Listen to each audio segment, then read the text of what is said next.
Well, welcome to Lancs TV and Emirates at Old Trafford for what is the second Vitality Blast T20 North Group match involving the Lightning here under what can be described as encouraging, if not necessarily beautiful blue skies. We have the Worcestershire Rapids in town for this second match, and if it goes any way to matching what we had on Friday night in the Roses game between Lancashire and Yorkshire, we will be in for a fine afternoon. You are all very welcome, as are my two guests this afternoon, Mr. David Lloyd and Lizzie Ammon of the Times of London. Welcome to both of you. Bumble, you've described this situation as being, well, glorious, because your expectations of grey skies are low and indeed high, depending on your sense of enthusiasm for the weather that we have. Well, this is a beautiful day. We wouldn't want it any warmer than this. No, not too many warm. No. You're 3 layers in as well, which you'll notice that Bumble is putting us all to shame with his attire today. Bumble? I feel sharp, and I've been to the shop. I think I'm well coordinated, and it's just like men do. I saw this shop, I went in, I thought I'll have one of them, and give me a belt. And we are both impressed, are we not, Lizzie? We are indeed. How much did you enjoy that Roses match on Friday night? Because it set us up for a fascinating game, not only today, but obviously over the course of the North Group. Yeah, really exciting opener. Couldn't have asked for any more, really. I mean, it just sort of shows what the Blast can deliver, and the Roses match never disappoints. And it's often close as well, isn't it? And I imagine if though, because it doesn't often start the programme, Bumble, does it, a Roses match? And I wonder if it's sharpened everybody to the extent that you are sharp as well, because it got everybody back in the mood of the T20 format. You know, I listened on radio to the game, and I would think that Yorkshire, right at the end, thought they should have won it. But it's one of those situations that Lightning stayed in the game, stay in it, and it's very easy to sort of drop away. They never did that and got a tie out of it. It's a brilliant game if it's a tie. 14,000 on that day. I'm sure we're going to get a great crowd in again today. And that's part of it, isn't it, Lizzie? When you establish a format, and this is the 20th season of the Vitality Blast in its various forms, when you get a close game, when you get the drama of a final ball tie, that's what kind of reminds us all why this is an essential but also exciting part of the cricket domestic Absolutely. season. The skill level on display on Friday, you know, with bat, ball and in the field was just highlighted exactly how good the Blast is year on year, and this is its 20th year. And so your expectations for Lancashire Lightning this year, Bumble, do you think that, I mean, the expectations are always high, get to the knockout stages and see what happens? Yeah, as you say, they're always high, and you expect a great performance. There's some wonderful players, but I think, you know, players from all teams, they're out of sight. I sit and marvel. I'm an old player, and I just stand and marvel at the skill level of all the players. It is great, and when we talk about 14,000, that's 14,000 people would turn up here for the Roses match. We're going to get a great crowd in here. They know that they've got good players. Well, to David and to Lizzie, welcome, thank you. They're going to be my company for the rest of the afternoon, so we'll hear more from them a little bit later on. But now it's time for the toss.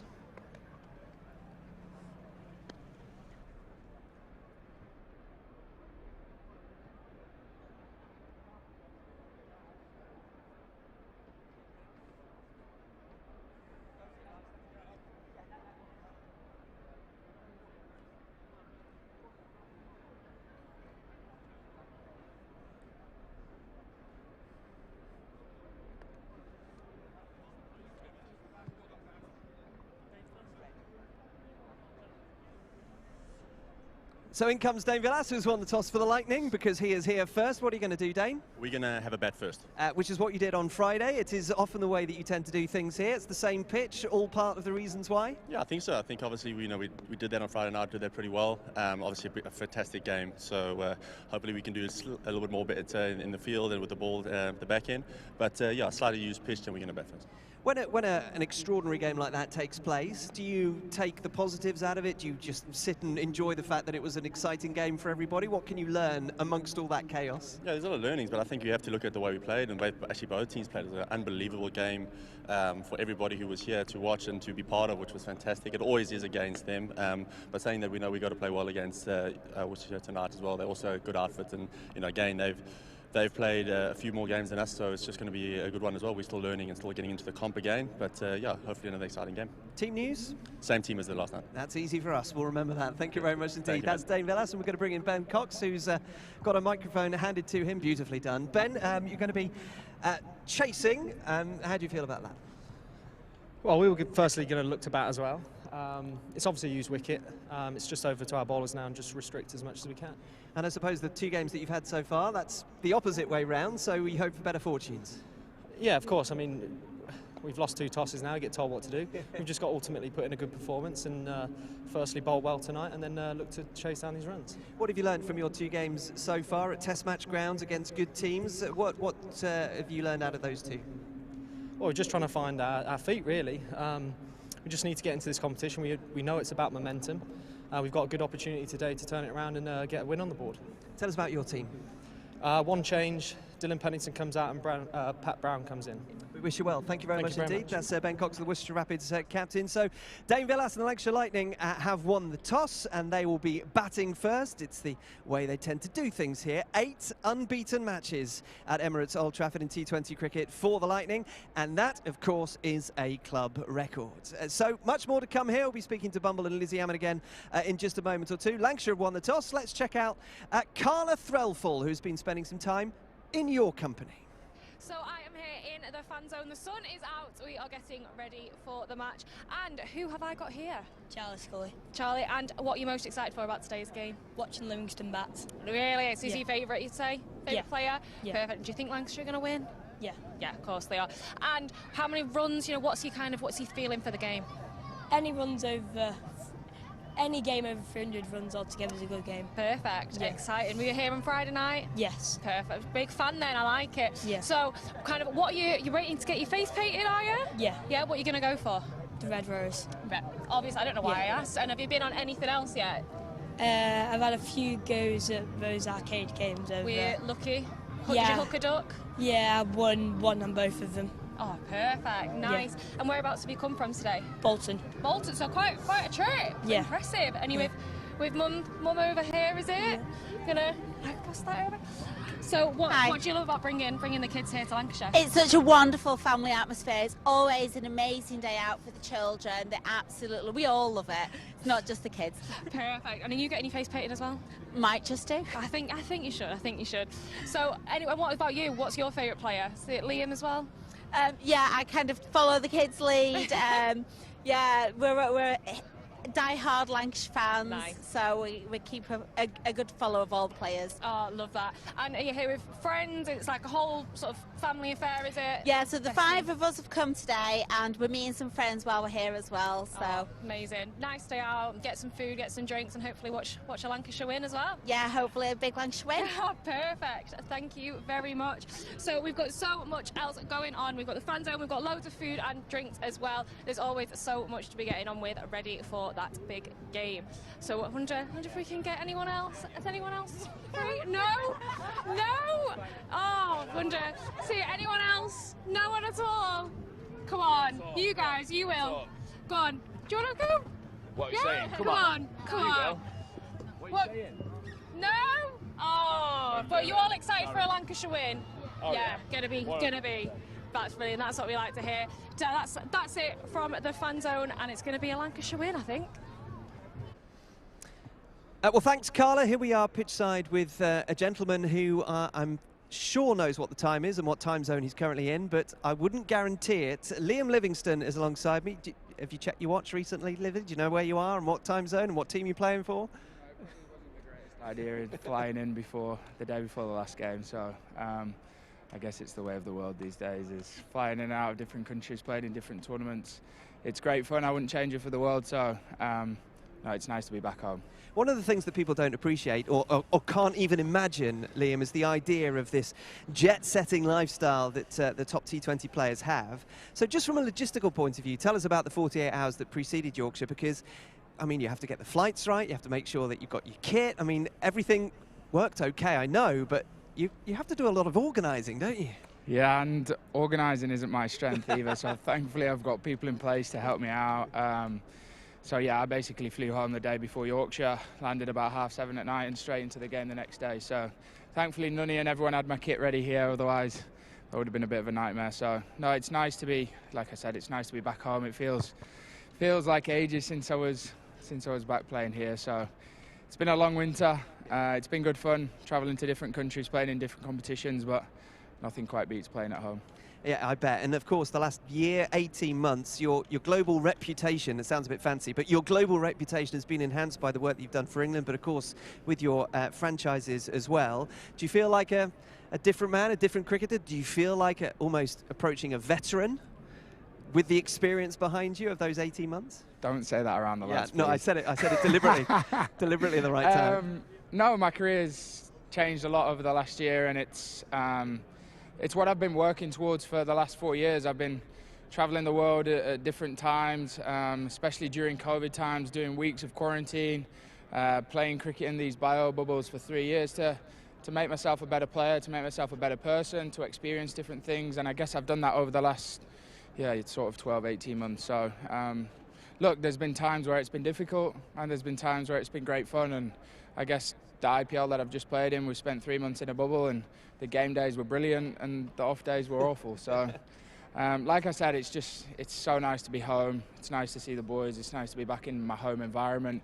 It's nice to be back in my own bed. And it's nice to see some familiar faces. And like I said, wherever I go in the world, nowhere will beat coming back into Emirates Old Trafford and playing at home. Well, we're looking forward to seeing you once again today, Liam. Go well. I mean, it was a fantastic atmosphere, a brilliant game on Friday night. We expect much the same. And the one thing about having an enhanced reputation, Liam, is that the expectations go up too. So go out, bat well. Always. And we thank you for your time. Liam Livingstone, ladies and gentlemen, on a big day for not just him, but Lancashire as well.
So welcome once again to Emirates Old Trafford. It's a bit breezy down here, but we've all decided that the brightest things that will be either in shot or in the ground are these wonderful microphones. So that's bright enough for you. If the sun goes behind those clouds, we'll light the place up with these. Let's remind you of the two teams then. It is unchanged, the Lancashire Lightning, but first the Worcestershire Rapids, who have one change to their team from their game on Friday night at Trent Bridge. They will have Brett D'Oliveira opening the batting with Ed Pollock, then Jack Haynes, Colin Munro, Jake Libby, Ben Cox the captain, Ed Barnard, Matthew Waite, Josh Baker. The one change is Pat Brown in for Dylan Pennington and Charlie Morris. And for the Lancashire Lightning, it is Phil Salt, Keaton Jennings, Stephen Croft, Liam Livingstone, Tim David, Dane Villas the captain, Danny Lamb, Luke Wood, Tom Hartley, Richard Gleeson and Matt Parkinson. Just the way you like it. So good, so fresh. Once again, welcome to David Lloyd and to Lizzie Ammon, who are digesting that team news. And I suppose, Bumble, you don't change a team that ties if it's not necessarily a winning team, but they performed in such a way that suggests that no change is needed for Glenn Chappell today. And these games come in thick and fast as well, so you check the players, are they okay? I know that Phil Salt had a bit of a fitness test and he's come through it all right, but when you look at that side, it is starstruck. There's so many players. I looked listening to you reading out Villas, where's Villas? Villas in at number 6 as overseas player. So it's a real strong side.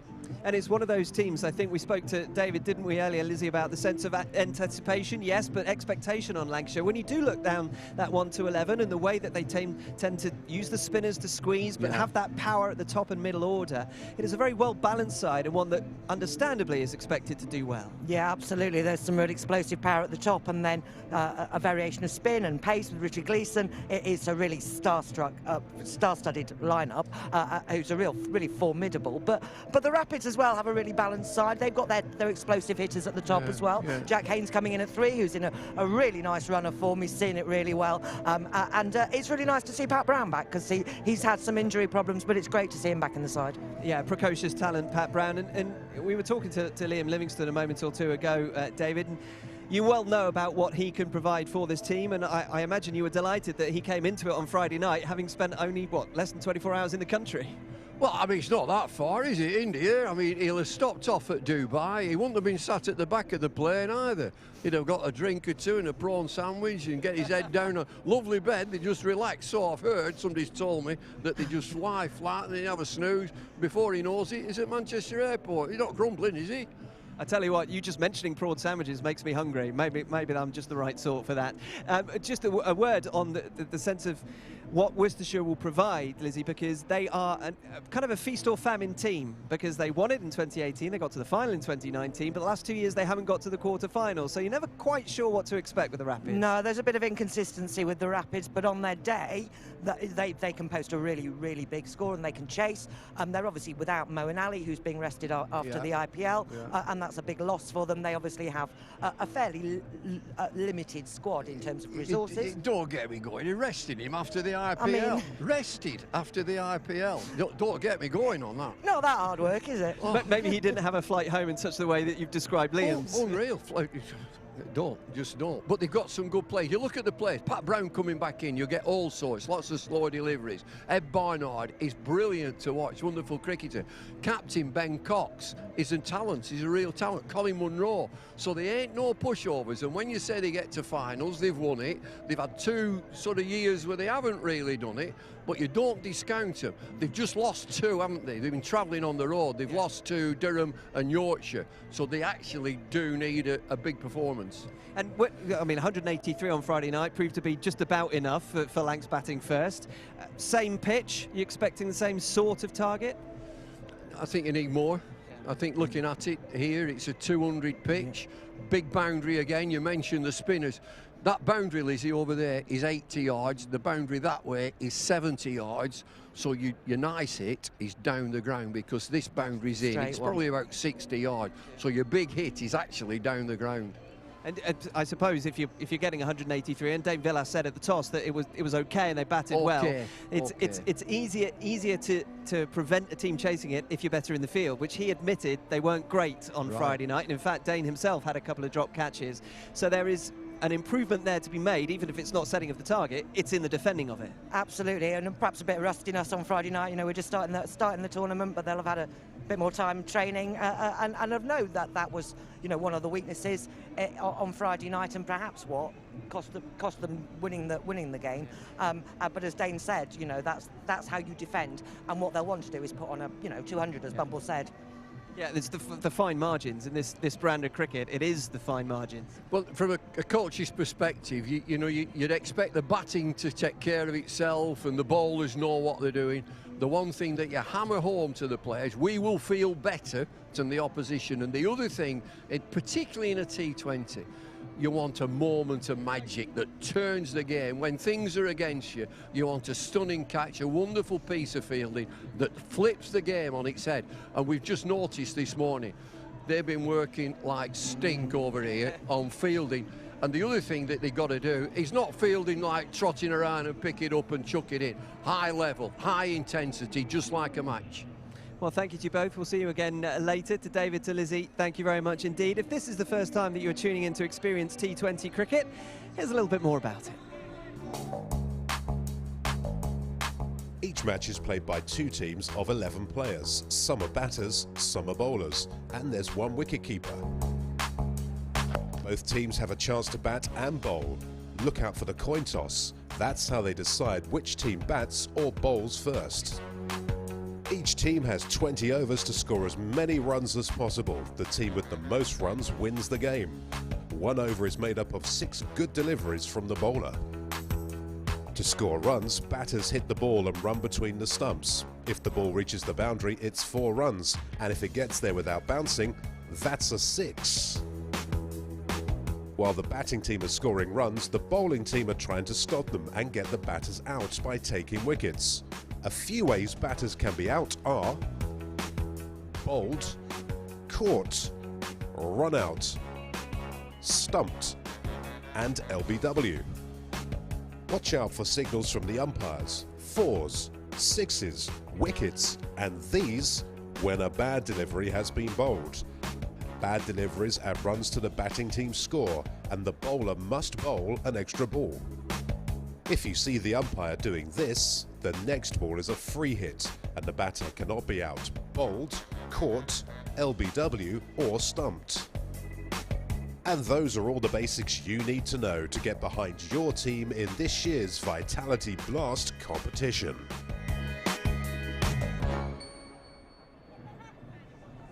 I am here in C stand. It is starting to fill up. We're getting ready for the game, but I have got a few distracted little kids here. Are you guys ready, excited for today? Yeah. Yeah, and what are you expecting for today's game? 7 6-ish. 7, very precise. Have you got our cards as well? Go on, you show your card? Give us a 6. Give us a perfect. So you guys have been telling me you have actually been playing cricket yourselves this morning, haven't you? Do you want to tell me a bit about your team? How did you get on? We won by a lot. A lot. Did any of you get any wickets, or are you more batters? You got a wicket. I got a hat-trick. Hat-trick, amazing. So what tips can you give Lancashire today? Might be coming to you for some tips. Not sure. Not sure. Go on, what hat-tricks or how many wickets did you get? 3.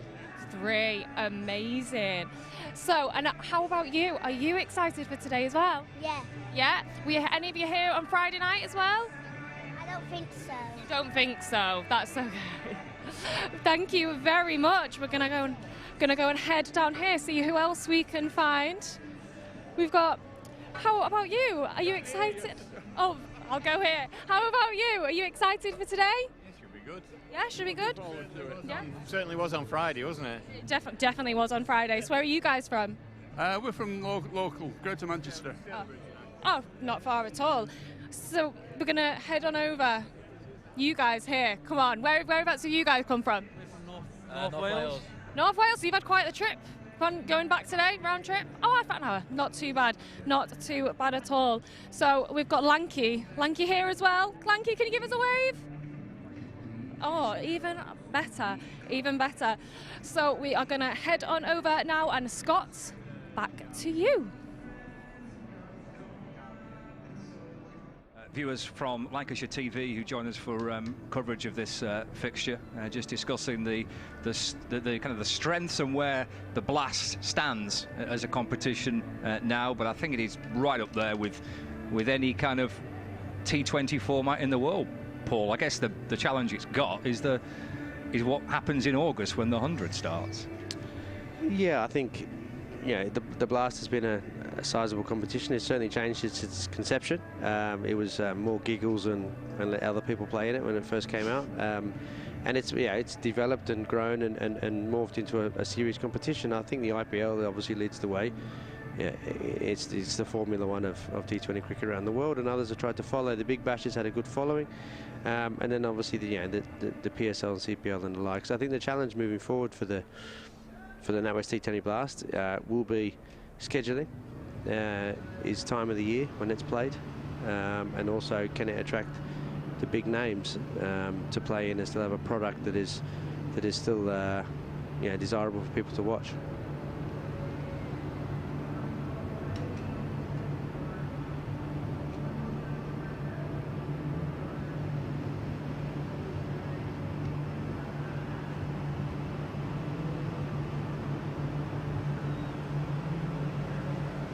I think the only way it can coexist is the way it's coexisting at the moment. It's a lead into the 100, so it's a showcase in effect, A, for the 100, and B, it also still has the traditional counties playing it and their names around that, and the colloquialism and the people, you know, who want to support Lancashire and have an association with Lancashire. I don't know if the Manchester Originals has that association yet as a brand. And it's different. It's a slightly different competition. So people still want to watch Lancashire in the T20 Blast, as there might be a slightly different crowd watching a spectacle of Manchester Originals from players, pulled in from all over the place.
Lancashire have won the toss, and they're going to have a bat first, and they are unchanged from the tie against Yorkshire on Friday. If we get something as dramatic as that, then we're in for a thriller.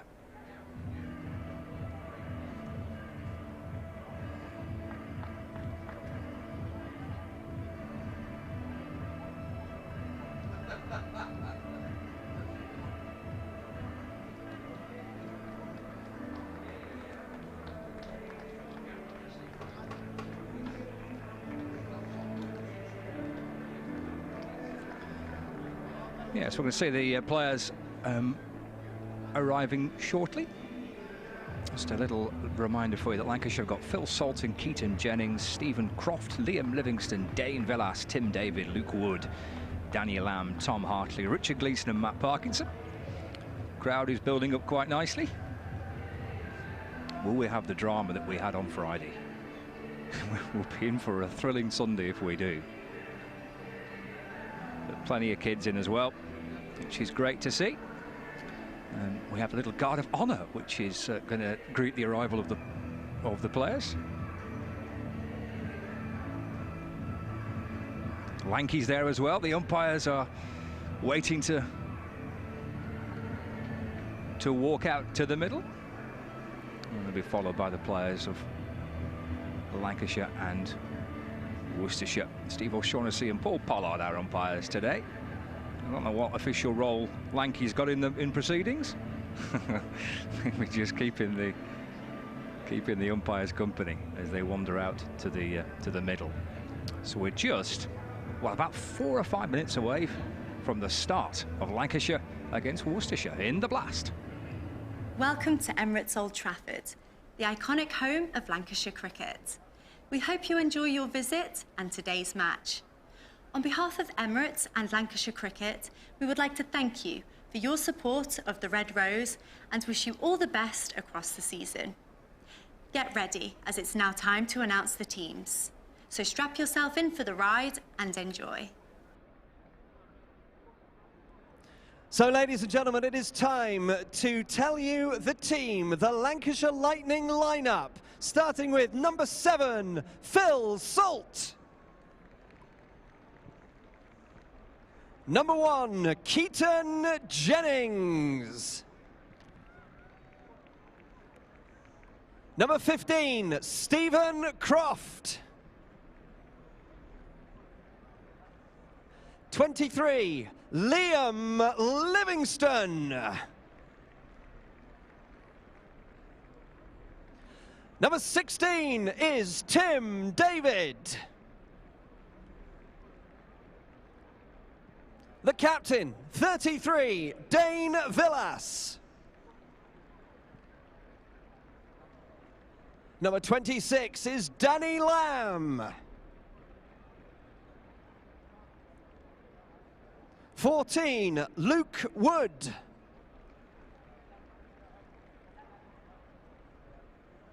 Number 2 is Tom Hartley.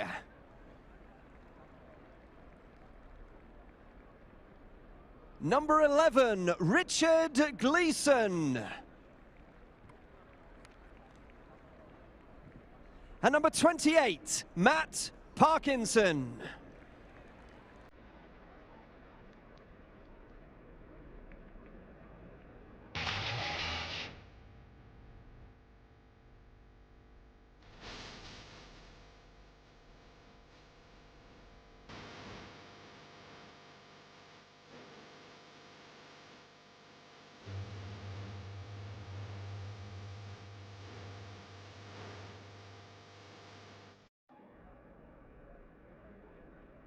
It is time to blast off. Please welcome, flanked by Lanky, the 2 on-field umpires, Steve O'Shaughnessy and Paul Pollard. Led by Captain Ben Cox, the Worcestershire Rapids.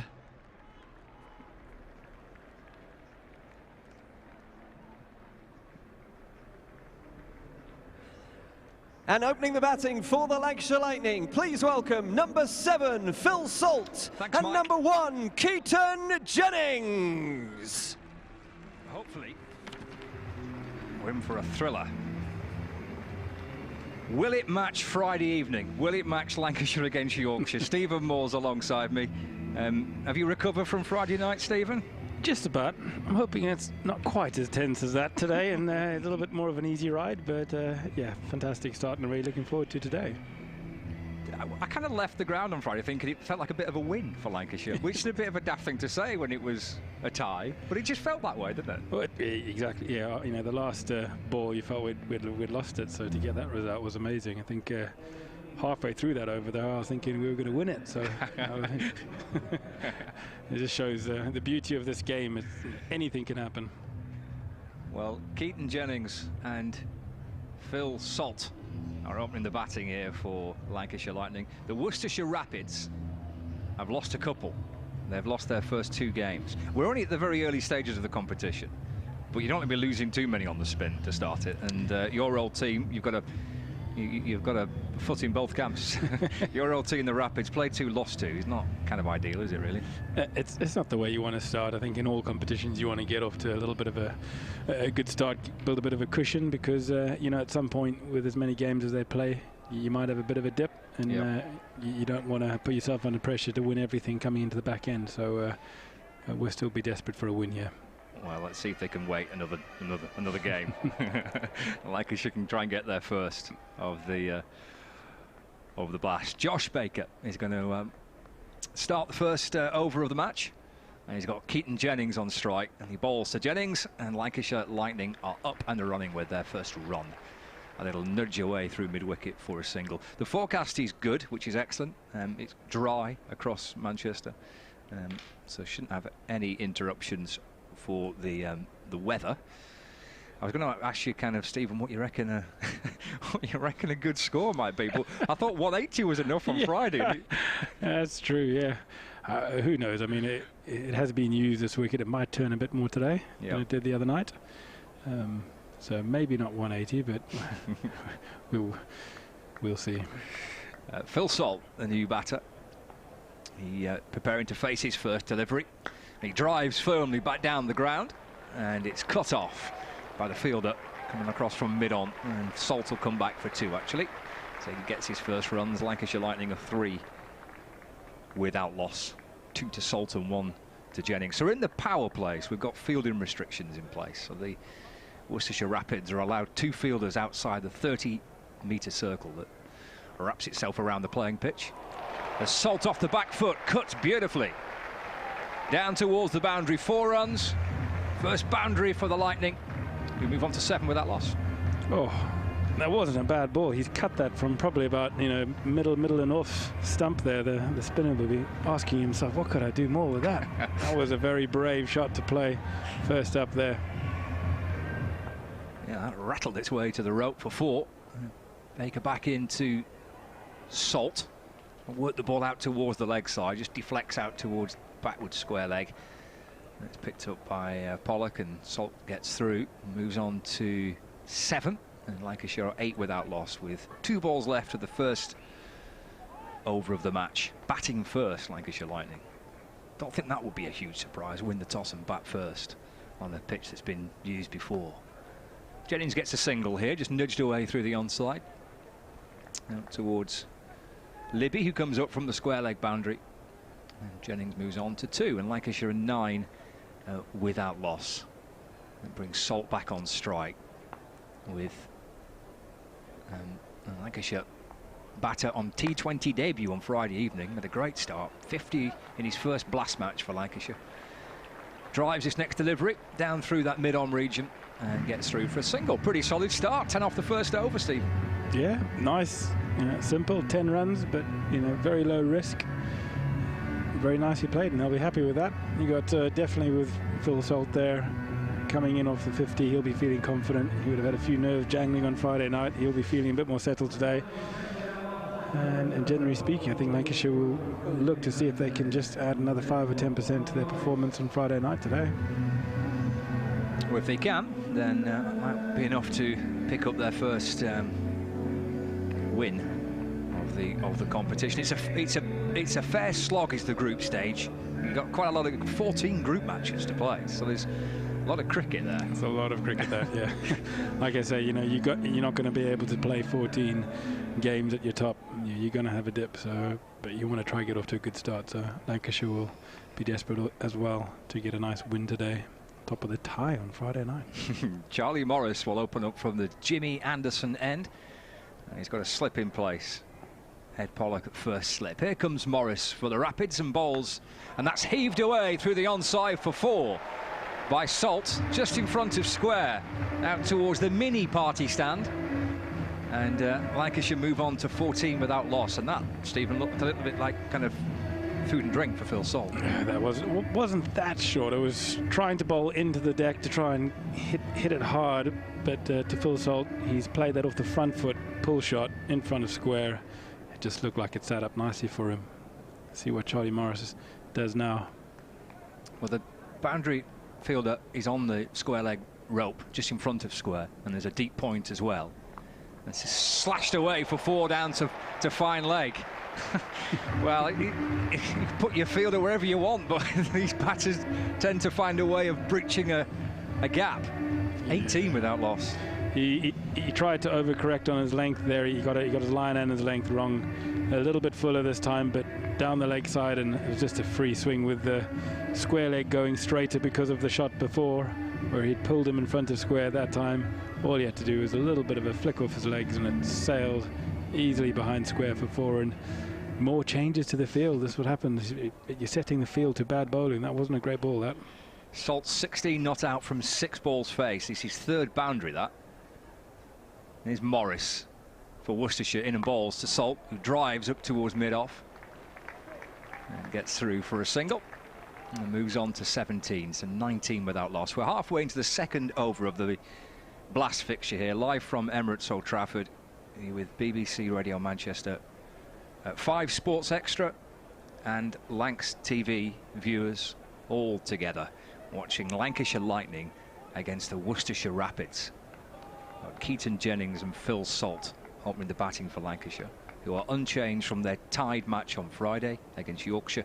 Worcestershire have played 2 and lost 2 to start the competition this year. We've got Lancashire's tall left-hander, Keaton Jennings, on strike now.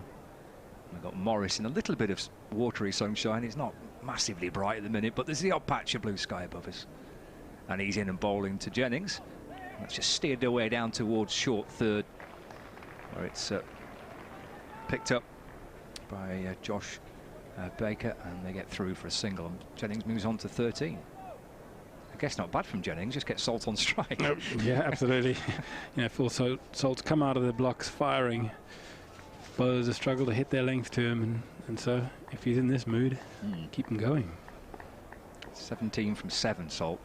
The 2 fielders on the boundary are on the leg side in front of the temporary stand, so deep square leg and deep mid-wicket. And he's shoveled a couple there already, Salt. It's short, and he goes again, and it's a top edge for 6. Looking to hook it, and that balloons down towards the fine leg boundary, and Salt gets another 4, and that's his 4th. And he moves on to 23, and Lancashire Lightning are 26 without loss. Yeah, cleared the ropes quite comfortably, actually, that, didn't it? Yeah, so Morris trying to bang it in short, but it just sat up, and with no one back a fine leg, it was another free hit, top edge. Salt is in the mood. Top edge for 6, Steve. Top edge. One of your favourite shots, yeah. That, wasn't it? Yeah, I wish. Normally edged it to slip. Final ball of the 2nd over. Here's Morris to Salt, down on one knee and slog sweeping this time, out towards the deep backward square leg boundary. But just for a single. Well, he's set off quickly here, Salt. 24 from 9 balls faced. 3 4s and that's 6. And we've had 2 overs of the Lancashire Lightning innings, and they've made a brisk start. 27 without loss. 17 from that first over, and that can happen. That can definitely happen in 2020 cricket. And Salt, in the mood he's in, he's played every shot there, picking out the short boundary on the leg side. He knows, having batted on this wicket on Friday night, he knows it's a nice wicket with a new hard ball, and he'll definitely be looking to carry on the momentum, I would have thought. Put the Worcestershire bowlers under pressure. Well, if you're watching on the balcony of the point, there was a couple of... In fact, Tim David on Friday hit the ball, and it hit the balcony of the point, didn't it? So yeah. You're in striking distance if you're watching in the sunshine, standing up, leaning on that metal kind of fence that keeps you in place. But it got a bit of battering at the point on Friday. You have to have your wits about you. Here's Pat Brown into the attack from the stay of the men, and Salt will punch it up towards mid-on when Matthew Wakefield, and Salt gets through for a single. He moves on to 25, 28 without loss. I'm not sure whether that was a design consideration when they built the point. You know, do you think they had that on the sort of on the requirements? Please make sure it can withstand numerous battering.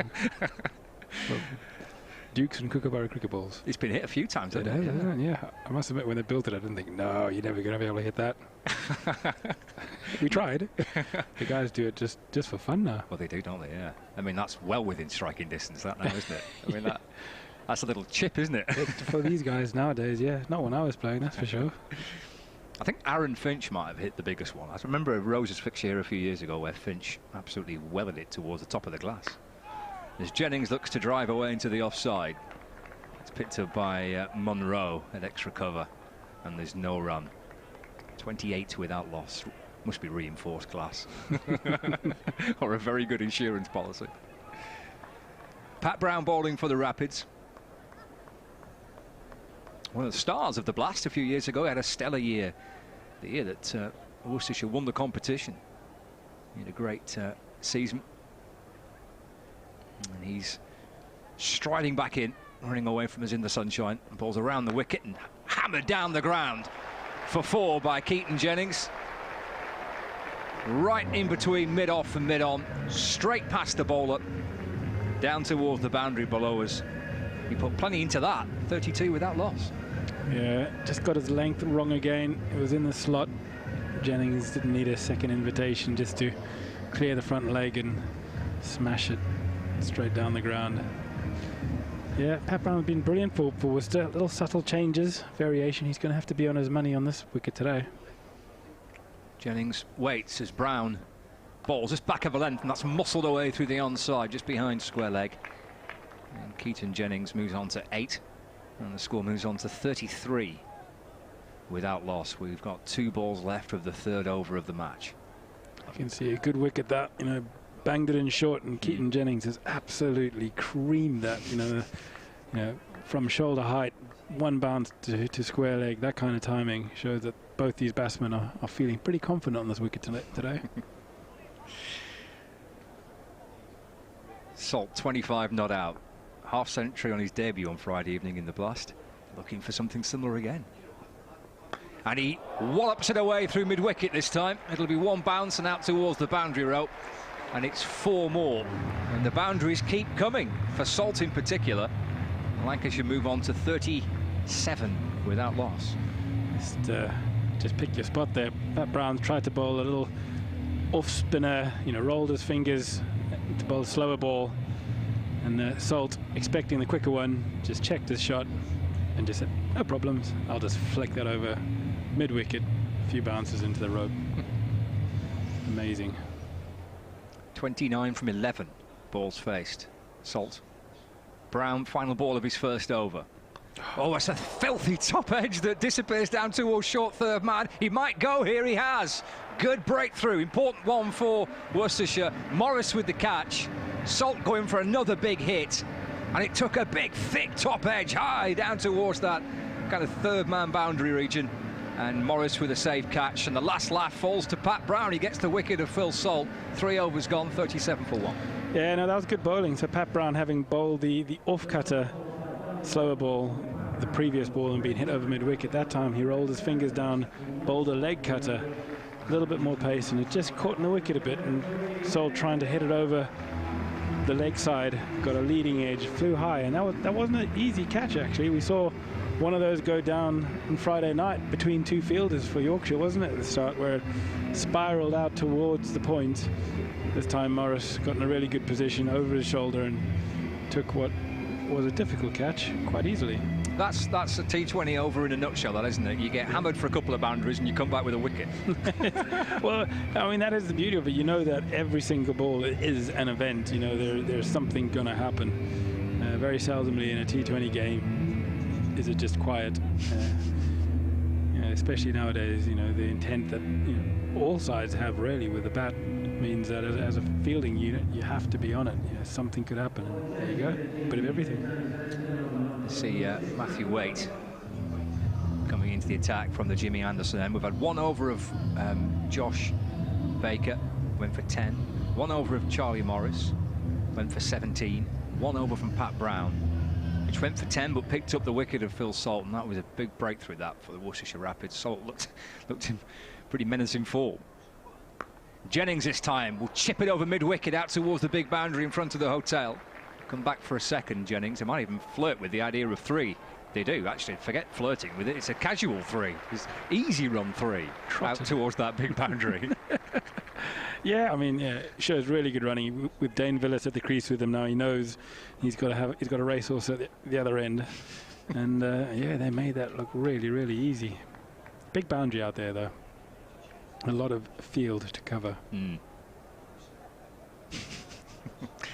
And you're on your own a bit, aren't you? If you're out in the deep there. Especially now, yeah. You've not really got much company. You don't have any mates, do you? No. No. It's a lonely job. And what feels like another ground, it's so far away. Waite balls, and Jennings from the crease, just trying to steer it off an open face of the bat down towards short third, picked up by Jake Libby.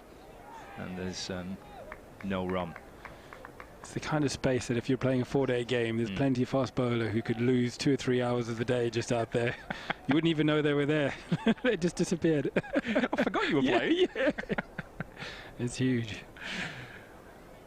But I do like it here at Old Trafford, the fact they keep the boundaries big. It does bring a new dynamic to the 2020 game. It's not all sixes. You do have to think.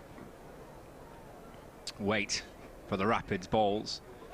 Down the leg side to Dane Villas and signalled as a wide by the umpire. 41 for 1. It's a part of the process that Lancashire. I mean, they've got a really good record here. I mean, last year they went through the entire competition without losing a match here, and the dimensions of the ground help them.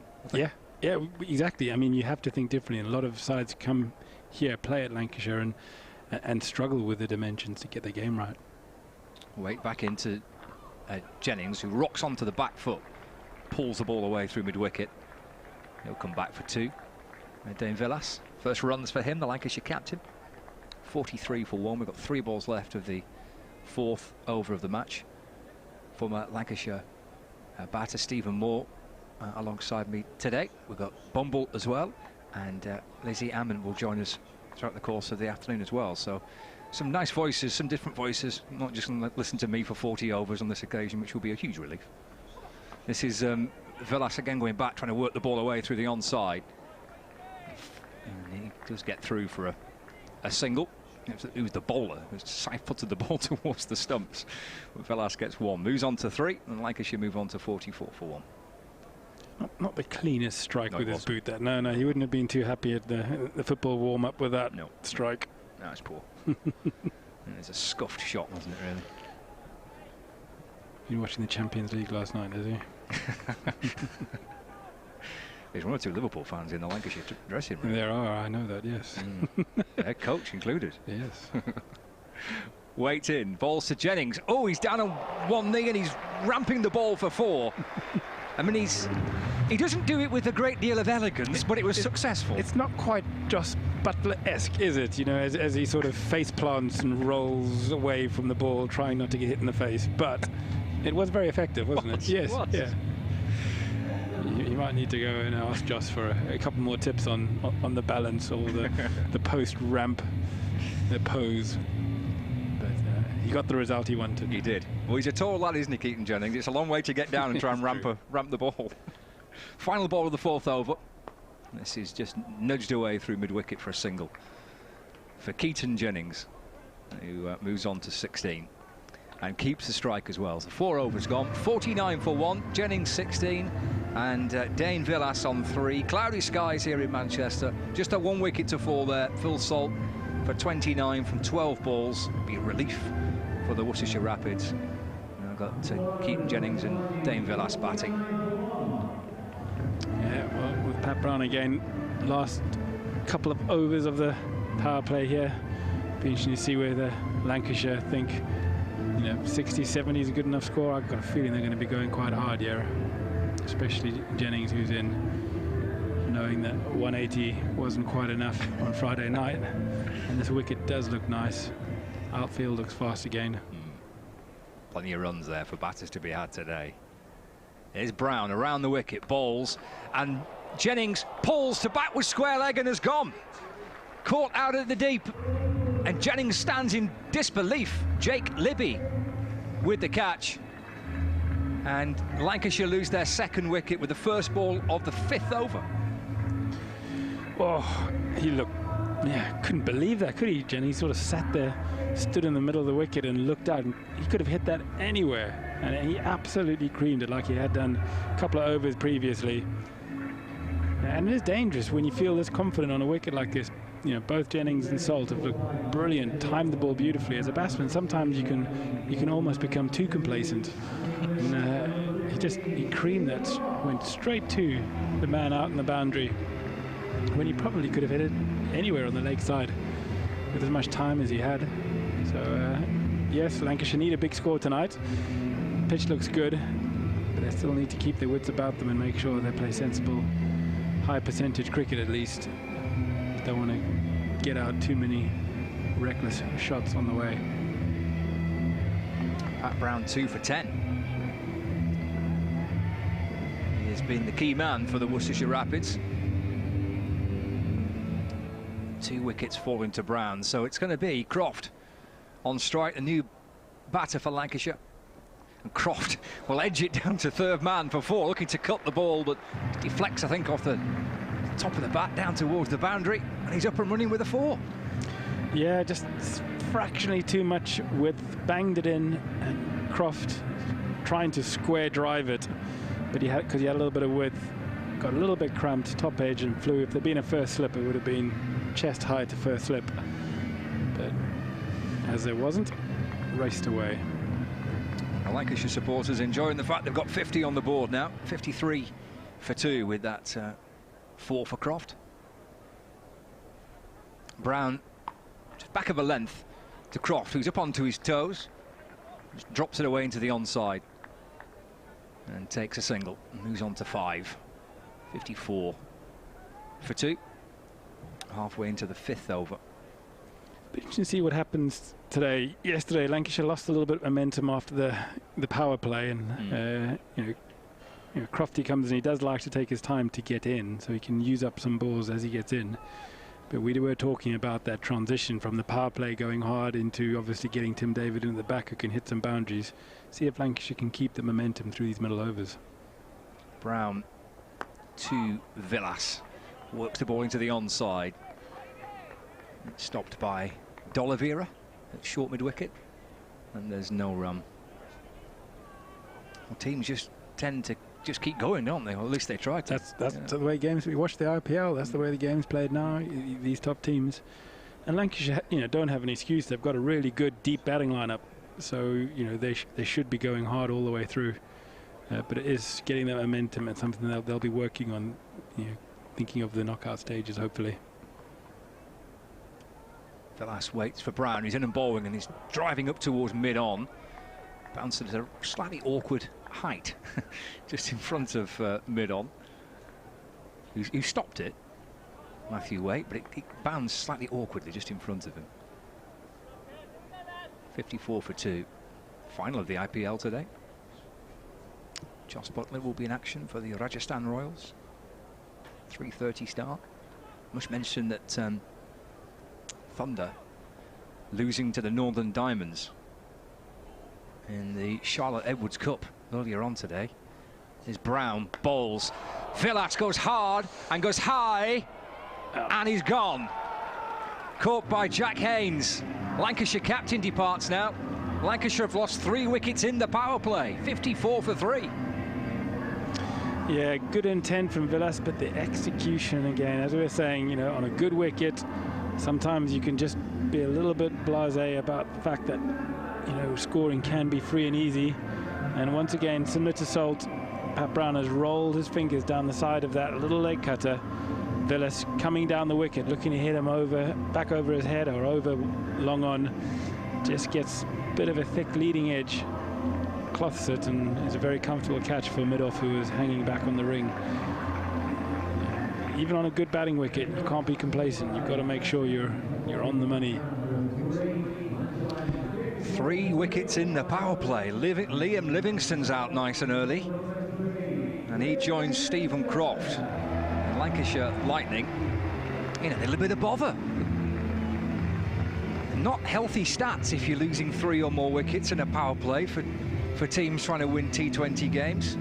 Bumbles alongside me. Afternoon. You're dead right. I've just said that to Lizzie. That's what they say. If you lose 3 in the power play, you don't win the game. I don't believe it for a minute. A lovely pitch. It's a beautiful pitch, and how many? You always think, how many do you need batting first? The other evening was 180 plus. He played on. Well, this is the same pitch, so I think 180 is what they'd be looking for. Might spin a little bit more. 180 feels a long way off, but there's a lot of batting to come here for Lancashire Lightning. They go pretty deep. And these are two experienced T20 players. Stephen Croft and Liam Livingstone.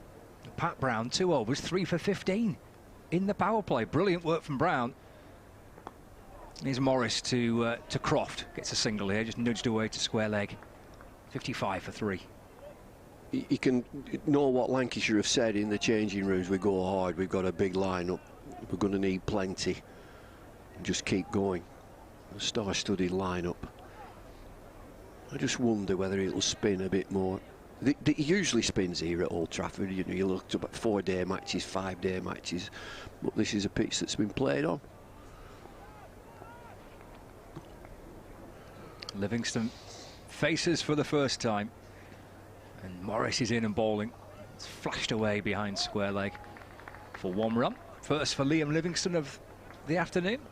56 for 3. You look at this boundary, and to the temporary stand it's 70 yards. To the building side is 80 yards. That's big. So your nice hit is actually down the ground. It's probably about 60, might be 65 yards. Decent crowd in again. There's not the 14,000 that was for the Roses match, but it's a good crowd. Morris to Croft. It's just pushed away into extra cover for no run. You know, he's not done a thing, has he? When you see a white ball, he hasn't swung, there's no movement off the pitch, so the variations are from the bowlers themselves, particularly Pat Brown. Good to see Pat Brown back in the team for Worcestershire. He's had injury problems, but, you know, he's got a cracking slower ball. He's picked up 3 wickets. He's had a good afternoon so far.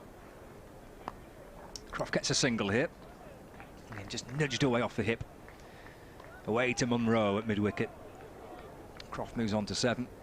And the score moves on to 57 for 3. A chap on social media, he said he'd like to get the stream, but it's not working. Pull your finger out. What's going on? And so, from here, they've said it's going out here, all right. There's no problem from this end. Did he want you to pull your finger out? I don't know. I'm only here to sit next to you, Scott. Morris in. Well, that's driven straight by Livingstone. Croft loses his bat. Livingstone goes through for 1. Passes Croft's bat in the process, and the score moves on to 58 for 3. I know the pair of us brought our own sandwiches this morning. We brought a toasty, you brought a toasty, I brought a plain, cheese and tomato. But it's an absolute bonus. When we went down to the media centre, there's a fantastic cottage pie on. And I didn't think there would be, but a great effort that is. Lovely cottage pie as well. Very nice. As the toasty. Remind me, is that beef or lamb? Oh, shepherd's pie, cottage pie. I get them mixed up. Morris back in to Croft. He's up onto his toes. Flicked away towards the edge of that 30-metre circle for a single. Good story, isn't it, Stephen Croft, that he was club captain years ago. 58 for 3 is the score.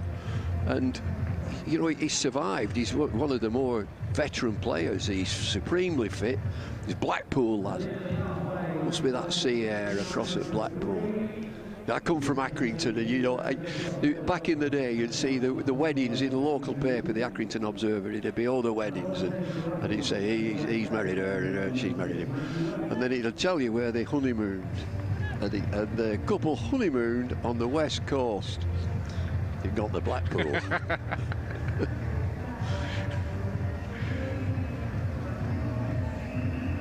Matthew Waite returns from the Brian Statham end,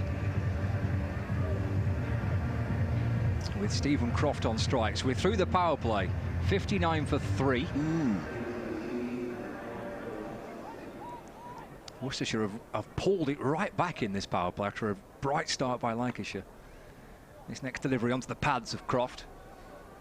That's flicked away to mid-wicket, through to square leg really. Libby comes up from the boundary. Croft moves on to 9, 60 for 3.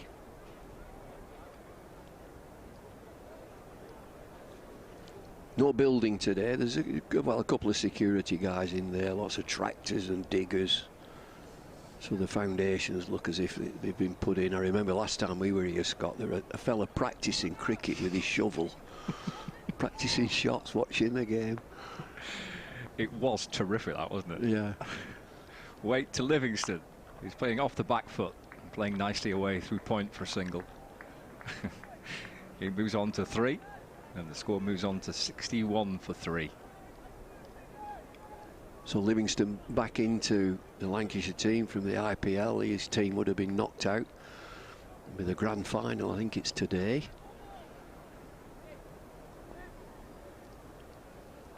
He went for $1 million, didn't he? $1 million something or other. Indeed. I saw him this morning and I said, can you lend us a fiver? 1.25, I think it was. Whoa. This is Croft pushing away into the offside. A ball that's off stump and eased up towards mid-off, and there's no run there. 61 for 3.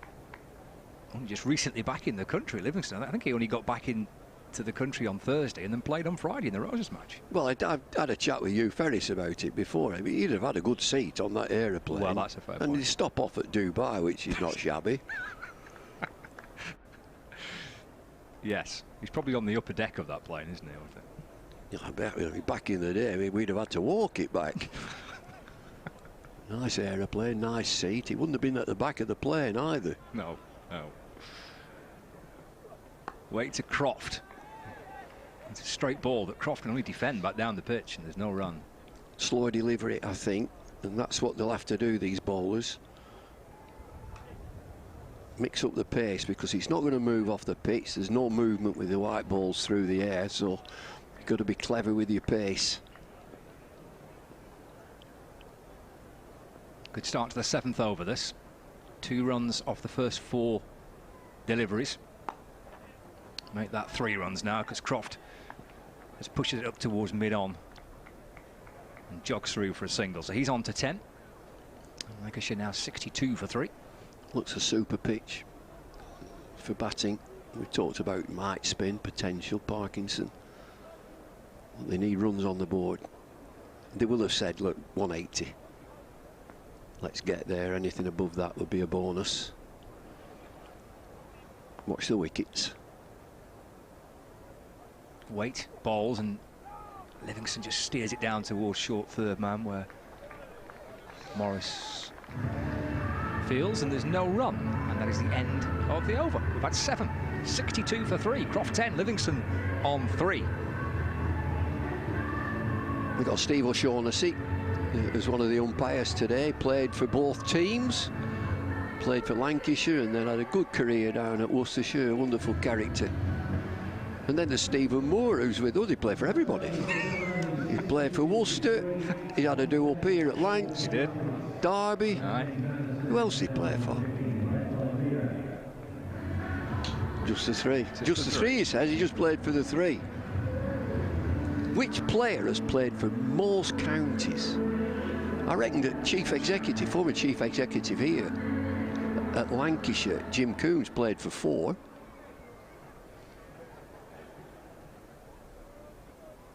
You see some players now with their T20 CVs, and they're going on to 2 pages of clubs that they've represented. Yeah, let's just, you know, county cricket. Just county cricket. County cricket. I don't think of 4. It's quite a lot. Jim. Here's D'Oliveira, a bit of spin for the first time. And Croft off the back foot drives it back down the ground for no run. We had a question during the Roses match in the county championship, because a quiz question sent in. As D'Oliveira's in, and Croft is again going back and driving the ball through wide mid-off for a single. Moves on to 11, 63 for 3.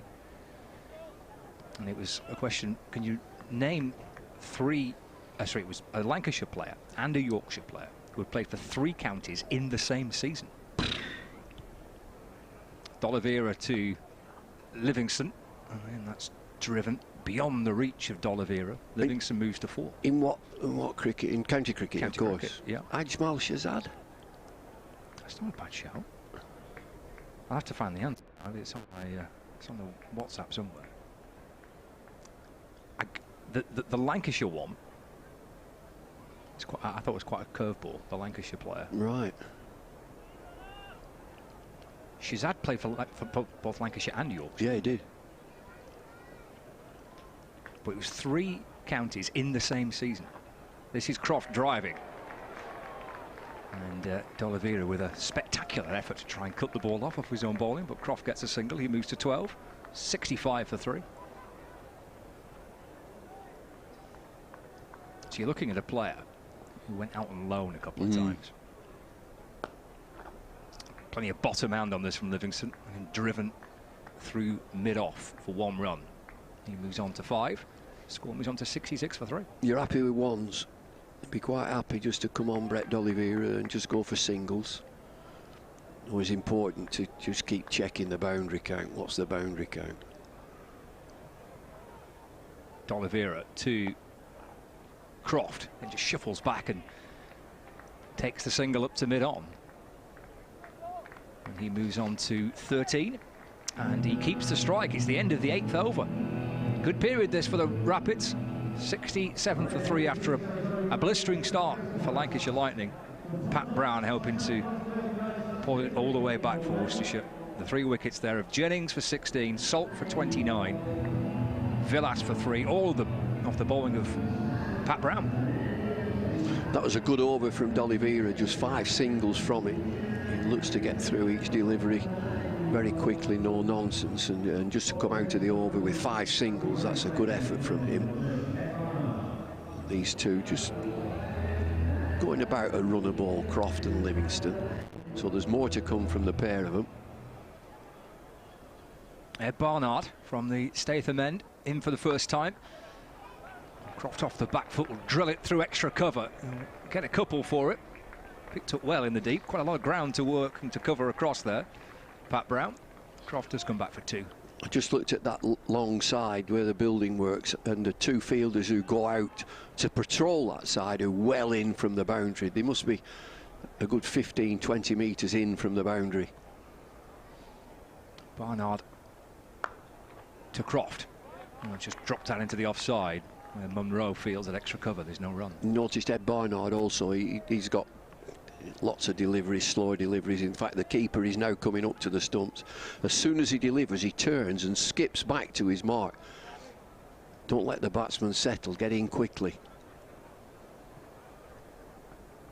In again to Croft, trying to force the ball away through extra cover, but again Munro fields, no run.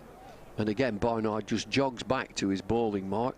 No real time for either of these batsmen to just have a look. In fact, yeah, Croft has just said, hang on. Just prodded the pitch, walked down. You've got to wait a minute. Keeper standing up. There's Croft again having to play from the crease, and plays nicely through that wide mid-off region. And he comes back for a second. And Croft moves on to 17, and Lancashire Lightning in the 9th are 71 for 3. Croft 17 from 18 deliveries. Livingstone 5 from 6 balls faced. Barnard in, a slow ball wide of off stump. Croft works it out through the offside for 1. Takes him on to 18, and the score to 72 for 3. Crowd's quiet. Just going along at about a runner ball. Coming to the end of the 9th over. So 8 and over, they need more than that.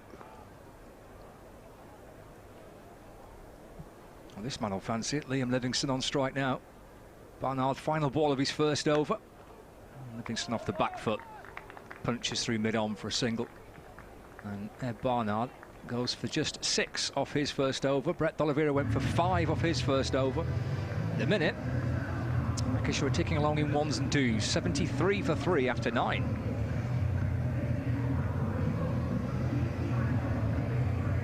It's not quite a day for sunglasses just yet, but it might be. It might brighten up a little bit later on. Plenty of kids in today. Well, it's a super competition. It really is. You get to that finals day, all the players. Oh, do they ever want to get to finals day? What a day that is. I dread it. Josh Baker back in and bowls to Livingstone, who drives up to mid-off for a single.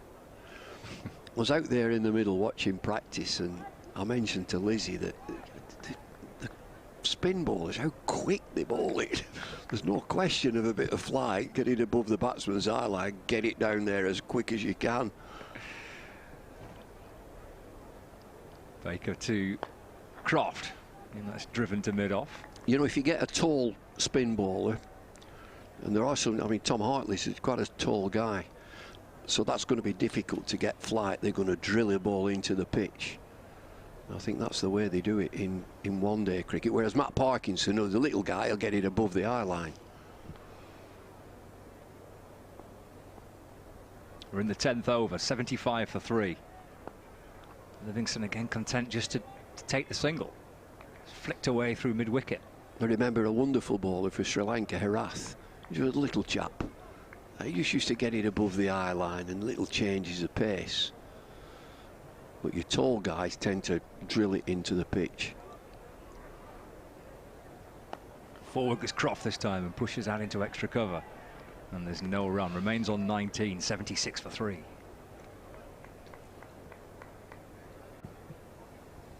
Croft looking out towards the leg side. 3 fielders guarding that leg side boundary. He'll want 2 here, Croft. Just flicks it towards the edge of the 30-metre circle, and he went charging through for 1 with the intent to try and come back for a second, but Brown was quick off the mark there.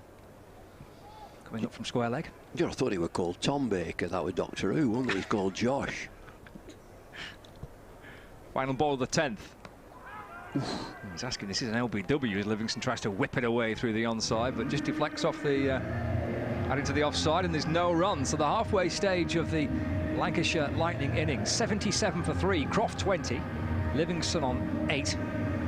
I think Lizzie's going to come in with Stephen Moore for the next 5 overs and see what Croft and Livingstone can do here.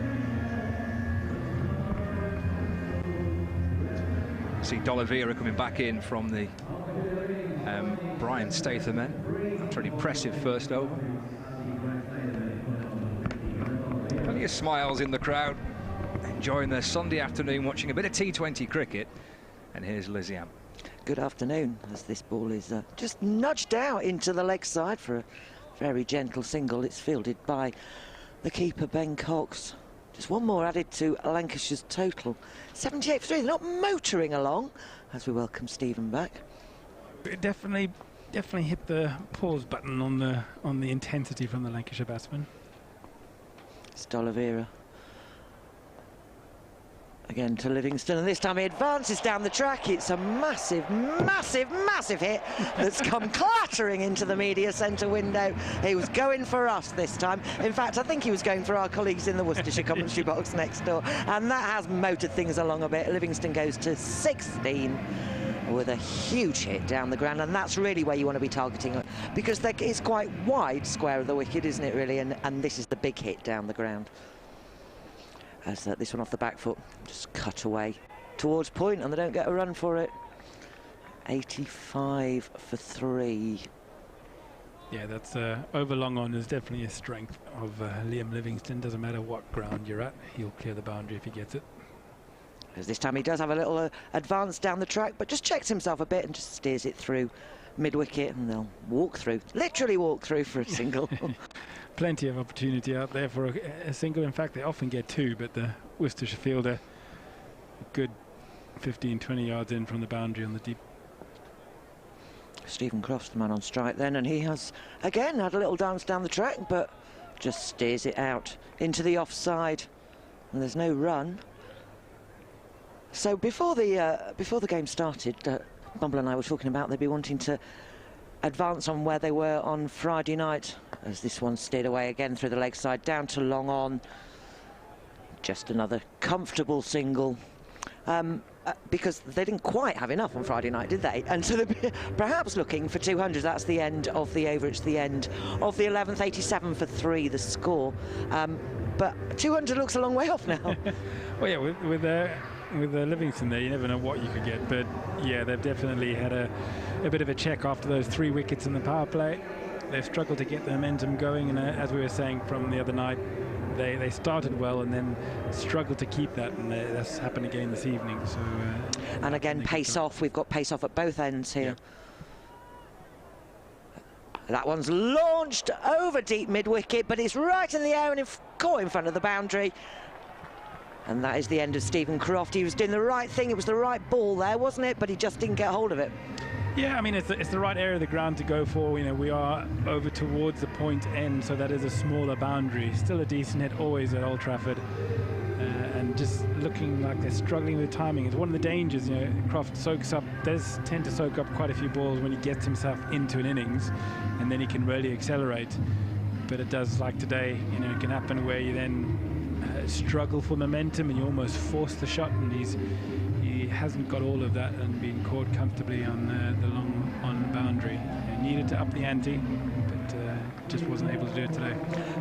One of the strengths that the Lancashire Lightning do have, though, is they bat a long way down, don't they? There's real depth. Yeah, and that's part of what they're going to be trying to find out as they go through this competition, is how to use that depth right. You know, I was saying on Friday night, it was great, you know, when I played in Lancashire and you had that depth in the batting. It meant you could just play with freedom. And you look at the way the guys are playing in the IPL, you know, these 2020 sides now are so strong with batting. Lancashire are going to try and have to find a way of keeping momentum throughout the innings, and obviously with this signing in David, they've got someone they expect to. I was just about to say, I mean, what a talent. He just as extraordinary as he, you know, got off the plane from the IPL and then came in guns a-blazing, didn't he? He's just such a clean striker. One of these modern cricketers, he's, you know, 6'5", 6. Yeah. He's strong, and he just hits the ball an absolute country mile.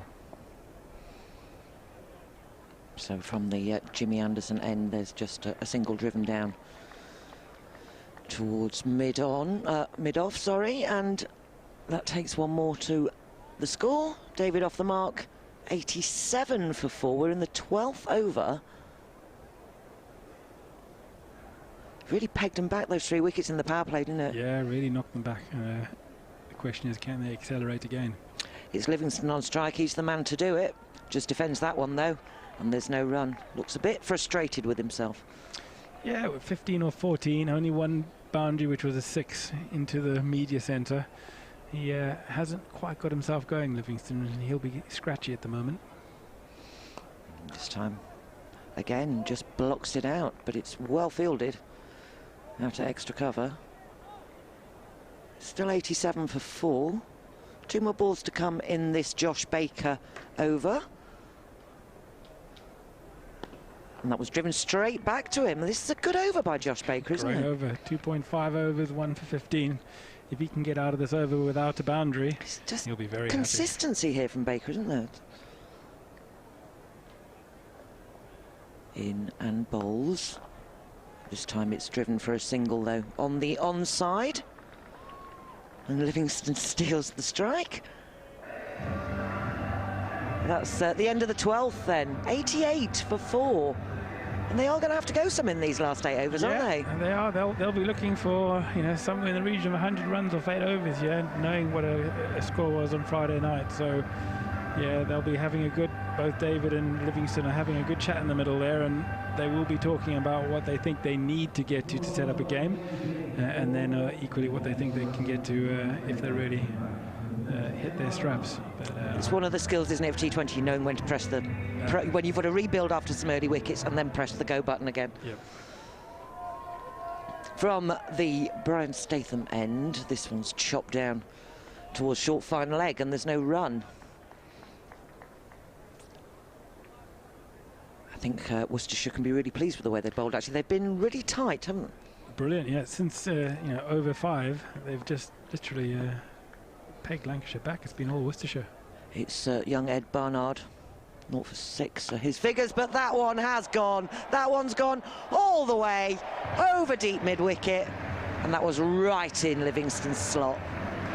Yeah, just dropped it a little bit too short, just a fraction, and Livingstone rocks onto that front foot, and he plays that pull shot from the front foot, and like we've seen so many times in the IPL and in county cricket, it sails clearly probably 80 metres into the crowd. He'll go again then, Ed Barnard.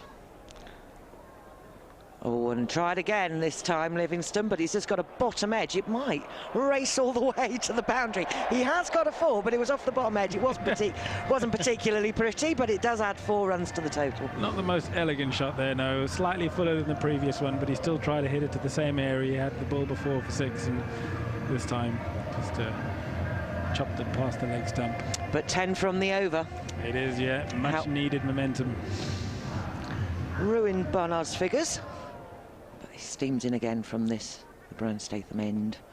And this time it has been launched again, but he's not got all of it, and he is going to be caught on the deep mid-wicket boundary, and that is a great catch. Yeah, that was a great catch by D'Oliveira out there on the boundary, moving away to his right-hand side.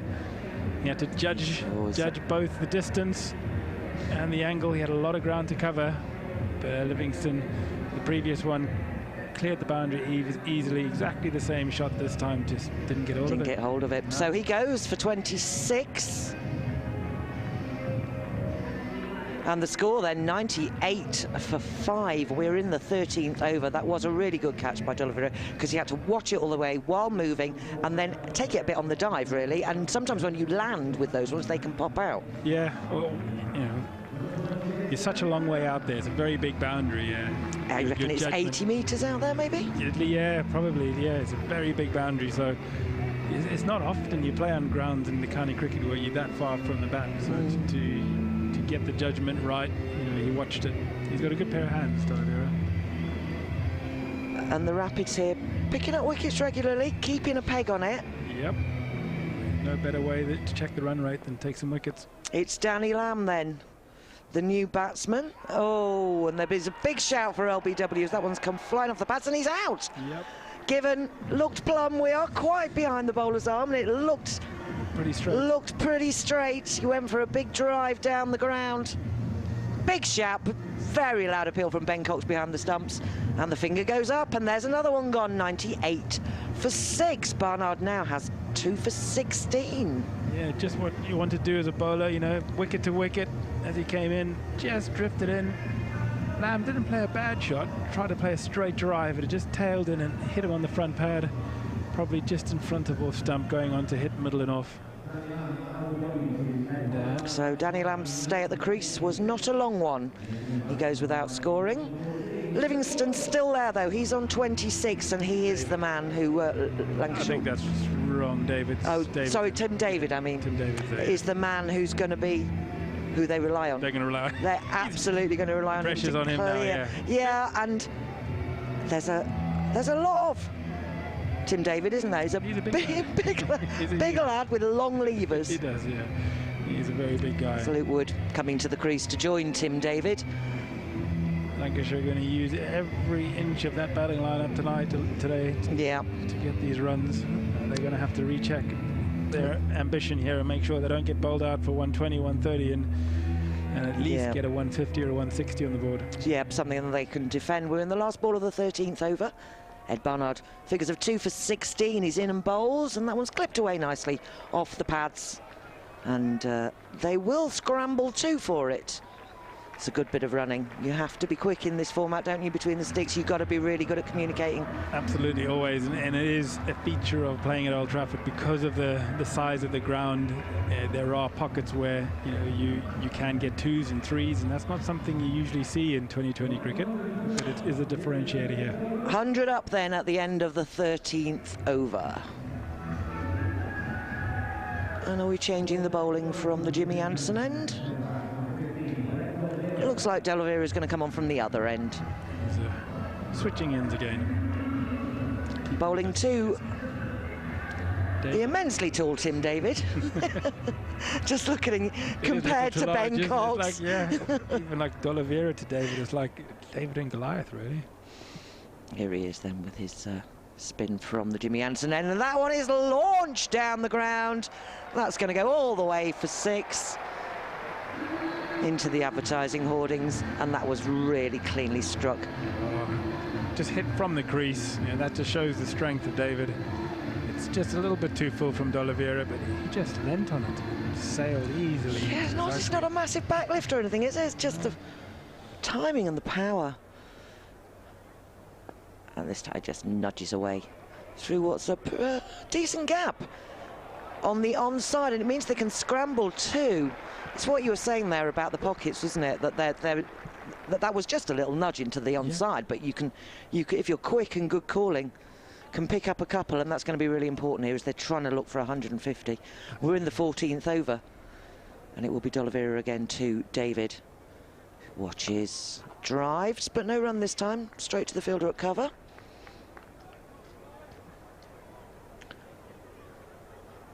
$108 for 6 then, the Lancashire Lightning. Worcestershire coming in off the back of 2 losses to start their campaign, but they're looking tight here, and they've picked up wickets as that one's driven down the ground towards long off, and a very gentle single is picked up.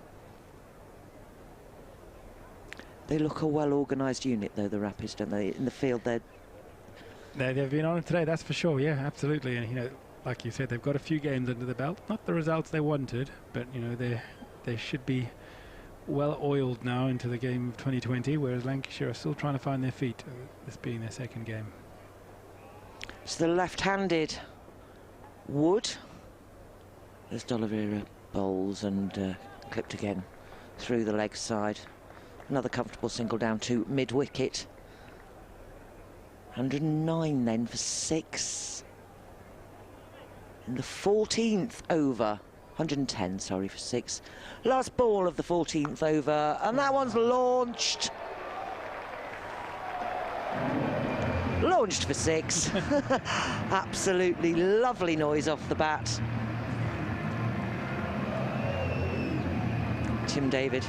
Sounds like he's got a good old plank of wood there, doesn't it? He can hit it, can't he? He certainly can give it a bit of pongo. 116 for 6 then at the end of the 14th. Yes, and much depends on Tim David here then for Lancashire Lightning, who've got themselves in a bit of a pickle after a blistering start.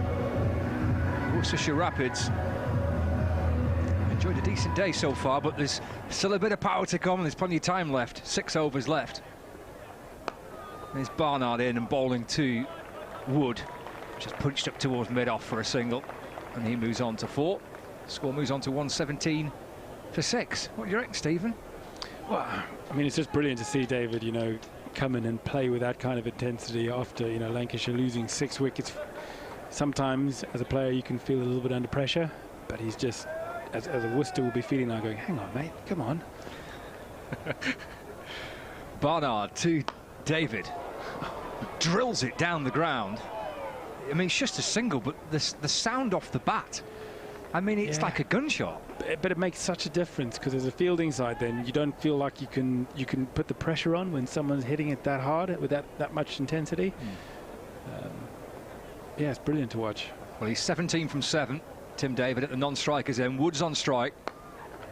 Gets a single here. Nicely played. Just leans into it. Just a little kind of defensive push back past the bowler. Gets through for 1, moves to 5. 119 for 6. We're in the 15th over. We're live from Emirates Old Trafford on BBC Radio Manchester, on the BBC Sport website and app, Lancs TV. It's a chilly afternoon. It's an afternoon where you need probably a coat and a jumper. And we're watching Tim David slicing the ball behind square on the offside for 4 more. He moves on to 21, 123 for 6. Yeah, and you can see the Worcestershire fielders, you know, still just unsure, because David just hasn't stopped with that intensity. They're just not quite sure where to stand in the field, and he's just guided that one through backward point. He hasn't tried to hit it, but it's still raced away. 21 from 8 for David. Barnard back in, balls again from the crease, just trying to turn the ball away into the offside. Picked up inside the circle, and there's no run. The fielders are positioned on the leg side, which is a massive hit. I mean, it's a monster hit, that. But they're at deep backward square leg, deep mid-wicket and long on. And then there's a man in front of the little mini party stand at deep point. And David pulls the ball down towards deep backward square leg for a single. And he moves on to 22, and lucky for Lancashire, he's kept the strike as well. He needs to see most of it here, doesn't he, Tim David? 124 for 6. They'll definitely be looking for him to make sure they get up to that, that 180 mark if they can. Definitely. He's such a powerful player. He showed what he could do on Friday night, and it's been the aspect that they brought him in for, to clear the ropes at the back end of the innings and make sure they get to the total. And you can see that even though that Worcester have taken 6 wickets, the fact that he's there in the middle is still making them feel a little bit nervous. They're changing the field a lot, and even though that boundary is absolutely massive on the leg side, they're standing a good 85 metres from the wicket. It's a different postcode. It is.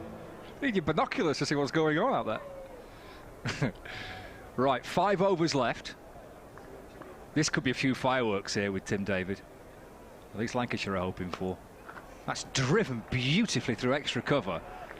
He'll come back for 2. It's a lovely cricket shot for 2.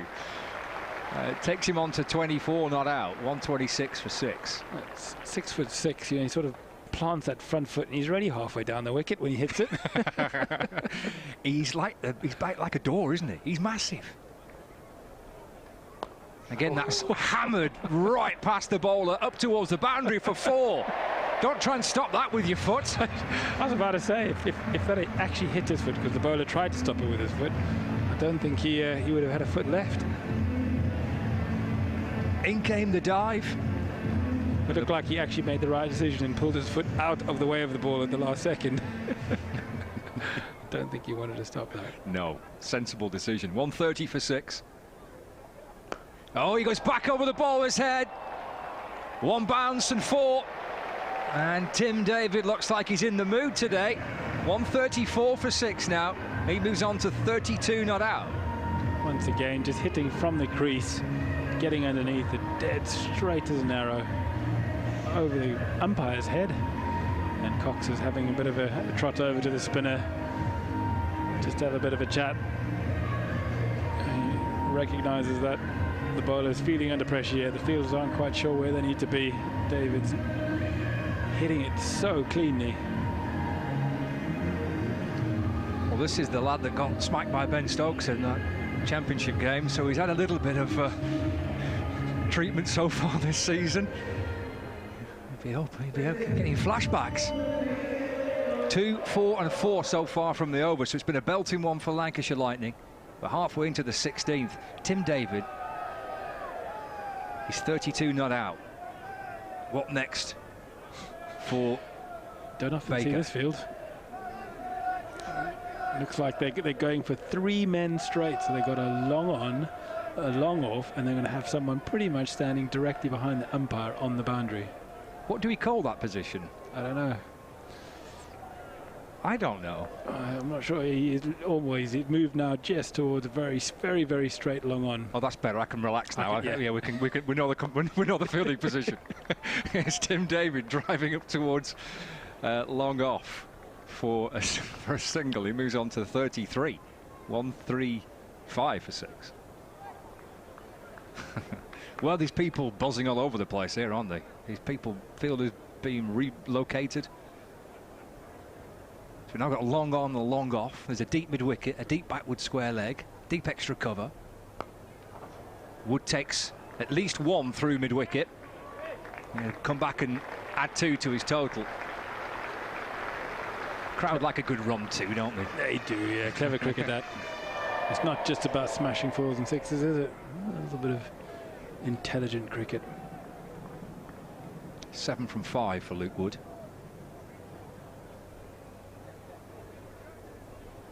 Baker in to complete the over balls and nudged beyond his reach by Wood up towards mid-on. It is 1 run added to the total. So 16 gone, 4 remain. It is a day for jumpers today, I think. Oh, and some fancy looking sunglasses as well, just for comedy effect. They are inflatable, being carried around the ground. Not seen many in fancy dress today. We had traffic cones on Friday, Bumble. We had about 12 people dressed as traffic cones on Friday. You're right, not seen many in fancy dress today. Where's Elvis? Is he in the building? I've got a decorator. I told you before, haven't I? My decorator at the minute is an Elvis tribute act. Does he sing? Yeah, I mean, during his lunch break, gets his guitar out and gives a bit of Don't Be Cruel and Hound Dog. Here's Pat Brown again. 4 left. 138 for 6. And that's eased down to third man. Real good, that. Sensible player, Luke Wood. Tim David looks a powerful player, doesn't he? Technically, when he's hit the ball straight down the ground, the first thing, and he must, what is he, 6'5", 6'6", the first thing that happens is his left foot just gets out of the way towards the leg side. He's obviously got long levers. He hit some big shots. Reminds me a little bit of Tom Moody. There's that same sort of square-shouldered build. He would fill a doorway, wouldn't he? Oh, he's a big lad. He's on strike. Where's he looking here? Is that big boundary to the leg side? Brown in and balls. 2.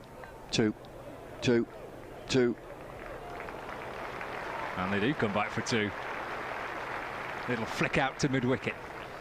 You know, I've thought all along they've lost too many, but the way that they've gone about it, they've just said we've got such a long lineup, we all keep going. I still think they're a little bit short. They need 180. Well, can they get to 180 from 141 for 6 last 4 overs? We'll be in for a few fireworks if they do. This man could be key to it. Who's on strike now? David. Swatted away through mid-wicket. Should be 2 again, shouldn't it? 2. David moves on to 37. 143 for 6. And it's clever, the last 2 shots that he's played towards that longer 80-yard boundary, he's just delicately played one outside of that 30-yard circle, and then he split the 2 protective fielders, so he's got 2 each time. So, but this is all right from Pat Brown, just 5 from 3 deliveries, no boundaries. Yeah, he's got 3 for 20 from his 2.3 overs so far. David drives away through the onside. Just a single this time. D'Oliveira comes up from deep mid-wicket. Tim David moves to 38, not out. And Lancashire Lightning are 144 for 6 with 2 balls left of the 17th over. Who've they got left? Tom Hartley, Richard Gleeson, Matt Parkinson. A lot depends on these 2. Wood's on 9 from 7. It's a nice little cameo, this from Wood. He's ticked along and got David on strike, who's going for a big hit this time through the onside. 2 fielders come round. 6. I've give that 6. Yeah. Fielders agree as well. Wood hammers it away through deep mid-wicket. And over the rope for 6. 50 partnership, that Bombo as well, 52 off 24. And good play from Luke Wood. I've just seen it, I saw his car in the car park. He must be colourblind. I've never seen a car like it.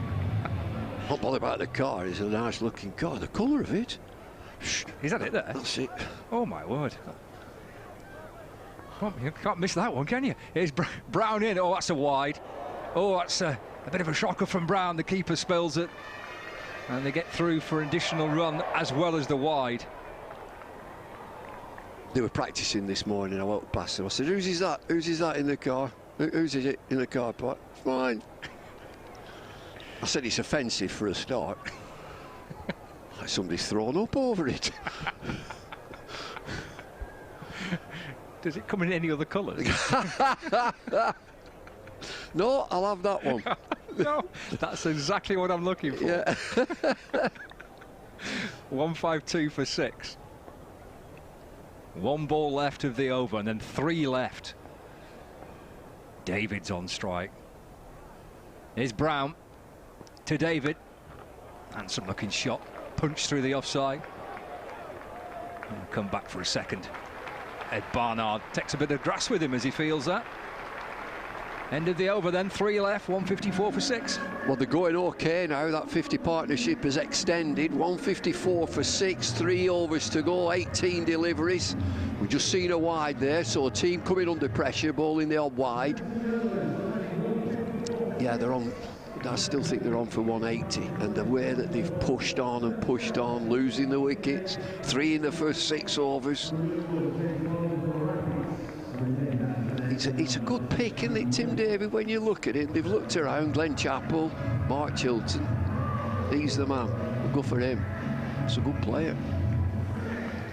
Brings him plenty of power in games, in situations like this. I think of Craig David. You remember him, Craig David? He was a singer, wasn't he? He was a singer.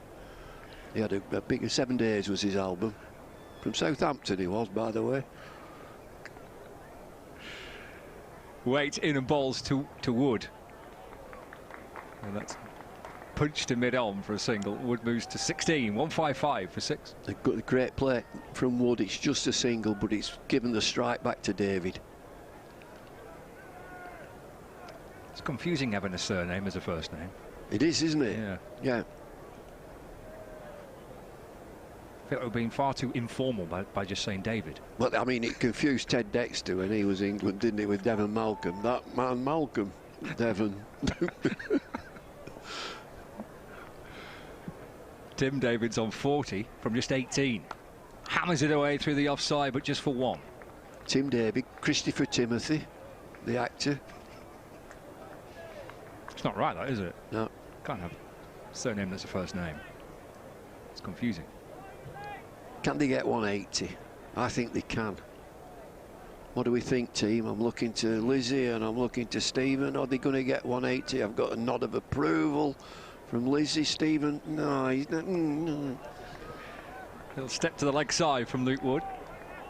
Steers the ball down to fine leg for 1. He moves on to 17, 157 for 6. You know, that's a 2. He knew that's a 2, Luke Wood. Wanted 2, Tim David. Traffic cop, hand up, no. Leave this to me. I'm looking at Stephen Moore again. He was sort of sitting. What do you think? 180? No, he's still not. He's still not coming off the fence.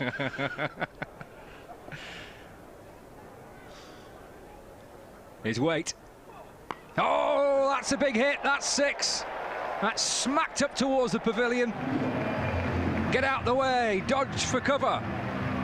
163 for 6. Do you know the psychology of the game? I've just said, you've got a partnership like this where the game's going so well for Worcester Rapids, and then they get put under pressure.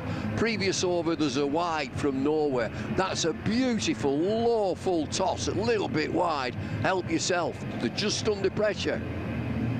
They're getting more than 180.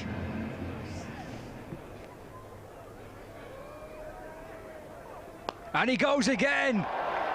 6 more. If you're in the seats in front of the pavilion, you're in the danger zone. 50 up for Tim David. 2 successive 6s. It's 169 for 6. 190's on now. Real powerful shots, these. He's missed his length by, what, a foot?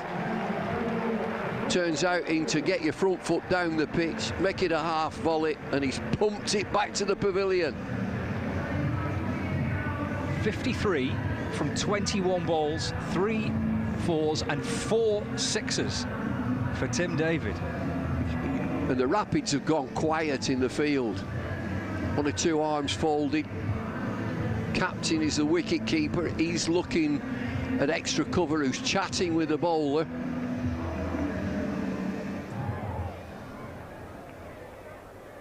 Final ball of the 18th over. David standing and waiting. 2. And this is sent towards wide long on. And they do come back for a second as well. 2 overs left, 171 for 6. 12 deliveries, another 24. 124, they're 194 here. 190, between 190 and 192. Very precise. It's very precise, yes. All right, I'll go 188 to 192. Oh, you broadened it a little bit. Yeah. Okay. You're buying or selling? 188 to 192. I'll give you a little 4 spread there. You're buying or selling? I don't think I'm taking that. Oh, you're not, you're selling. Yeah. You say they get less than 188. I think so. I hope I'm wrong, because we're going to see the ball battered around the ground if they get somewhere near it. Here's Brown. Swing and a miss from Wood. Taken by the keeper. And there's no run. That's a precious dot ball. And it also keeps Tim David off strike. What's he doing now? What's David doing? What's happening? Change of gloves. You can't do that. Change your gloves after one ball. Well, he obviously can. New gloves required. Hot work for Tim David. Here's Brown. Balls, and that's cut down towards backward point. And 2 more for Wood. Takes him to 19. 173 for 6. And he's itching to get back on strike, Tim David. He was trying to get 3 there. There's no chance of a 3. But he's playing his part here, Luke Wood. Was he 19 from 12?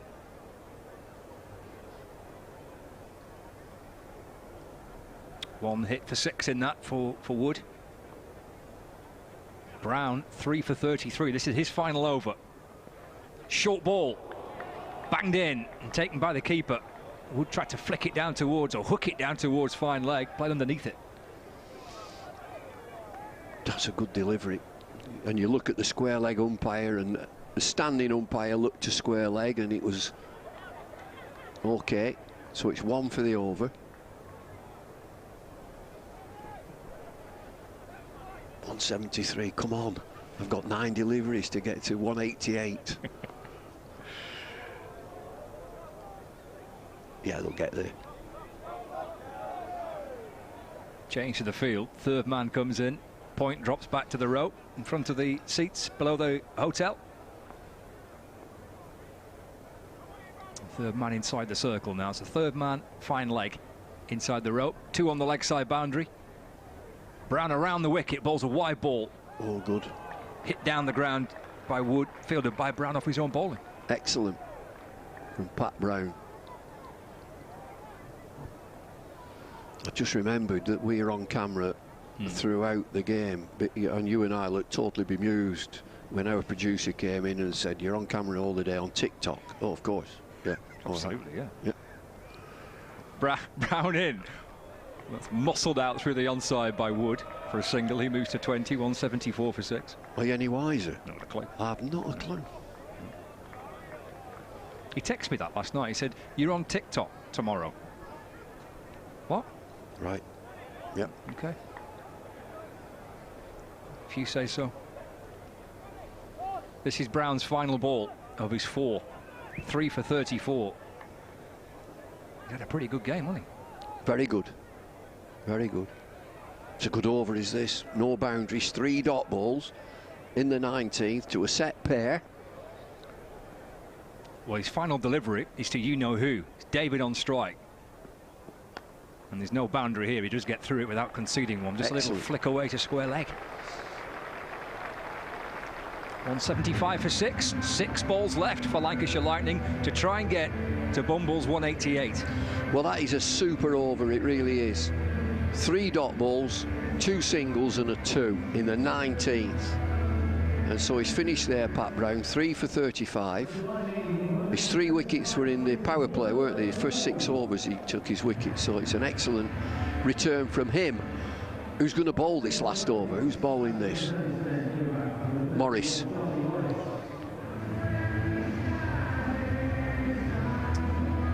Morris from the Jimmy Anderson end then for the final over of the Lancashire Lightning innings.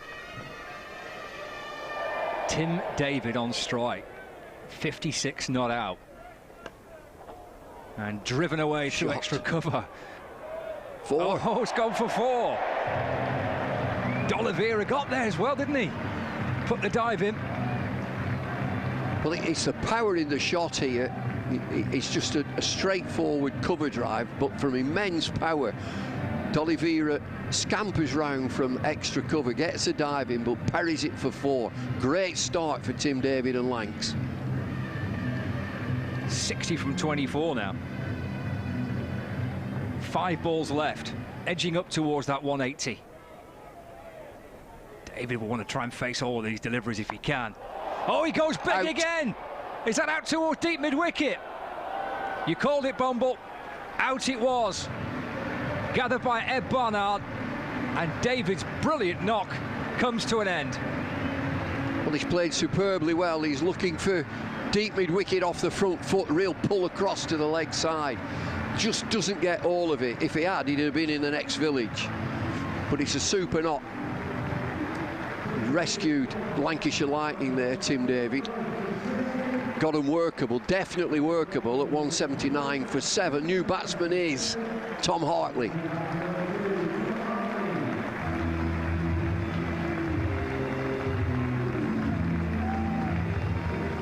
So Hartley and Wood for Lancashire Lightning. Just details of that innings for Tim David.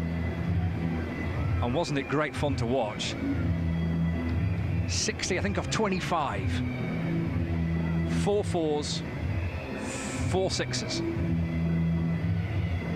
So we've got 4 balls left. Stephen Moore, he's back alongside me in the commentary box. That was good fun to watch, wasn't it? Boy, he can hit it, can't he? He can hit a ball, can't he? Lancashire supporters will enjoy watching a bit of Tim David bat this summer. Here's Morris to Hartley. And that's cut away through extra cover for 1 run. Hartley off the mark. 180 for 7. They've got to their 180. Which felt a long way off, didn't it? I tell you what, over 12, it felt a million miles away. An extraordinary job. Pretty much off the back of David to get there. Bit of Wood as well. He's chipped in here, hasn't he? 20 from 15. Brilliant. Really, really good. Dovetailed beautifully with David. Good intensity of running between the wickets as well. 180 for 7, 3 balls left. And here's Morris. Step to the leg side and slapped up to mid-off by Luke Wood for 1 run. And he's on to 21, and Lancashire to 181 for 7 in the T20 Blast fixture live from Emirates Old Trafford. You're with BBC Radio Manchester on the BBC Sport website and app, Lancs TV. Watching Lightning against the Rapids. Worcestershire have played 2 and lost 2, and Lancashire had that tie on Friday night. Will they finish on 183 again for a second successive match? Morris to Hartley. Again, that's hit firmly up towards mid-off. And Hartley moves on to 2. And the score to 182 for 7. It's a good chance, isn't it? I wonder how often that's happened in 2020 cricket. 3 identical scores. Well, absolutely, of course, yeah. Yeah, 2 183s on Friday, obviously. It finished in a tie. A single here, and it'll be 3 in a row. Oh, I quite like that. It's the little things in life, isn't it? I want this to just be 1 run, please, Luke Wood. Wood chips it back over the bowler's head. And he gets through for a single. And Lancashire finish just as they did on Friday. And for the 3rd successive innings here at Emirates Old Trafford, a team scores 183. Doing wonders for the average of this wicket, isn't it? What's a good score? 183. Is that a good score for you? Are you happy with that, if you're in that Lancashire dressing room? Yeah, I think that's, well, it was a good score on Friday night. I think it's, yeah, I thought it was above par on Friday. I thought they played really well. And Lancashire didn't field brilliantly in the Yorkshire innings. If they feel like they did tonight, then yeah, I think that's a good score. Okay, that's how it's looking there. 183 for 7 from 20 overs. Look at that, dominating the card. Tim David, 60 of 25 deliveries, 4 fours and 4 sixes. Phil Salt's 29, Liam Livingstone's 26, with 3 wickets for Pat Brown, and for a 3rd successive innings in the Blast fixture here at Emirates Old Trafford. A team score 183. Lancashire losing 7 wickets, so the Worcestershire Rapids will need 184 to win.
So 183 for 7 is the Lancashire Lightning score, and if you're watching on Friday night, you'll appreciate that the Lightning in these first 2 games in the North Group in the Vitality Blast are a consistent side. And David Lloyd and Lizzie Ammon of the Times alongside me here. We come to the edge of the outfield, mainly because it's near to where we were a minute ago, but also because it means that Bumble gets the adulation from all the Lancashire fans who are not too far away. Bumble, consistency, how about that? Exactly the same score as Friday night. Just the way that they got there, losing 3 wickets in the first 6 overs. They got a long batting lineup. Tim David played brilliantly, hit the ball straight down the ground. So the confidence of the team, you can tell that from the changing rooms, they say we've got to get to 180 somehow. And I thought they're going to be short losing 6 wickets. Big partnership between David and Wood, and they've got there in the end. Exactly the same. Deja vu all over again. And Lizzie, this is Tim David announcing himself to the Lightning fans, but the wider English public certainly watching online. There will be people who watched him in the T20 franchises around the world who appreciate what he can do, but an understanding perhaps of why Lancashire brought in a player like him, because he does things like that. Absolutely, what a clean striker of the ball. He's got long levers, so explosive. I mean, it's effortless, isn't it? Those hits down the ground, just absolutely effortless. Barely a backlift, like a gunshot off the plank of wood that he's got. He's got a big old plank of wood, but that's exactly why you bring in a player like Tim David, because he can get you out of that pressure situation that Lancashire were in. You said it, Bumble, hit down the ground, and he did exactly that. Yeah, I mean, the wide boundaries are 70 yards towards the temporary stand and 80 yards toward the building site. So down the ground with a little bit of a breeze as well. But like Lizzie said, he's 6'6". He reminded me so much of Tom Moody with that square shoulders, but the levers down the ground, and it's a super knock. He's got him out of a jam, let's be fair. I thought that Worcestershire Rapids bowled superbly well up to that last 4 overs, and then they got it back together in the 19th with Pat Brown just going, I think, for 5 in that 19th over. That was some effort. So now they've got to chase this down, Worcester Rapids. They've lost 2 matches. It might spin. Parkinson, with runs on the board, will be a big player for Lancashire. Yeah, that is the second quickest T20 50 for Lancashire in history from Tim David today. But yeah, let's talk about the chase before we go, Lizzie. And the squeeze that Lancashire are known to provide will come from the likes of Matt Parkinson. They'll try and do what they just about pulled off on Friday night. Yeah, absolutely, and they'll back themselves to do that. They've got a really balanced attack. They'll take some pace off. They'll try and squeeze those middle overs, just like the Rapids did. But I think we've got a game on our hands here, because there is some explosive power in the Rapids lineup. I think we're in for an exciting chase. Chances of a victory for the Lightning, would you say? Well, I would back Lancashire at this stage, and I think tactically they would say Parkinson, Livingstone, Hartley, 3 spinners on a pitch that's been played on before. They should be key to this. Looking forward to it. To Lizzie, to David, thank you very much indeed. So we'll be back on shortly for that chase of 184. It went down to the final ball. Couldn't split them on Friday night. Be interesting to see how the Rapids take on their chances of this chase being a successful one. But for now, let's head over to Carla Threlful, who is, I think, about as far away as she could possibly be from us while still being on the outfield. Thanks, Hugh. I am here in the sportsbreak.com stand, and it has definitely been a bit of a party so far. I have got this amazing group of lads with me, and you're having quite the celebration, guys, aren't you? Yeah, we've had an absolutely amazing first innings. It's been great. Get about the cricket. This guy here, wedding, 6 weeks, getting married on the 27th of July this year. Yeah. Amazing, amazing. Been on a suit fitting today. Been a lovely day, yeah. Suit fitting, you've carried it on for the cricket. Quite a performance on for us there today, haven't we? 183, we'll take that. 183 for 7. Some big 6s. Yeah, and you think we're gonna hold it off now for the Without doubt, yeah. I can see us sculling them within 12 overs, and I think we'll get an early dart and a few more scoops in before we have to get the train back. Perfect, perfect. Now, what else are you guys hoping for this afternoon? Gonna get some wicket? Louis' neck could be reduced by a couple of inches. We found out today that's 18.5 inches around.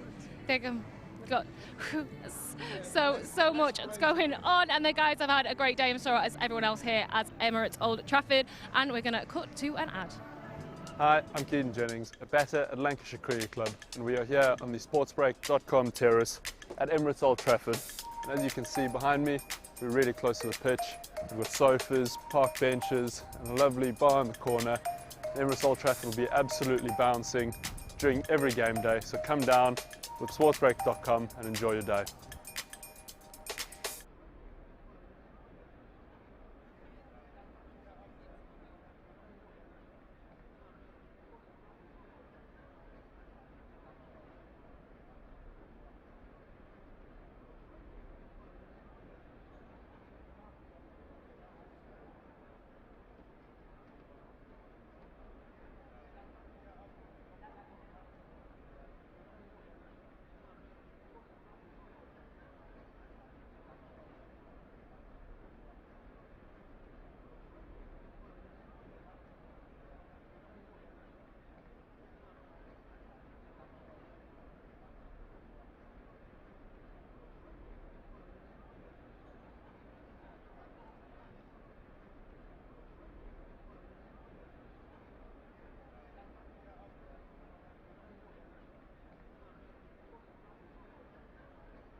So here we go. 184 is the target for the Rapids.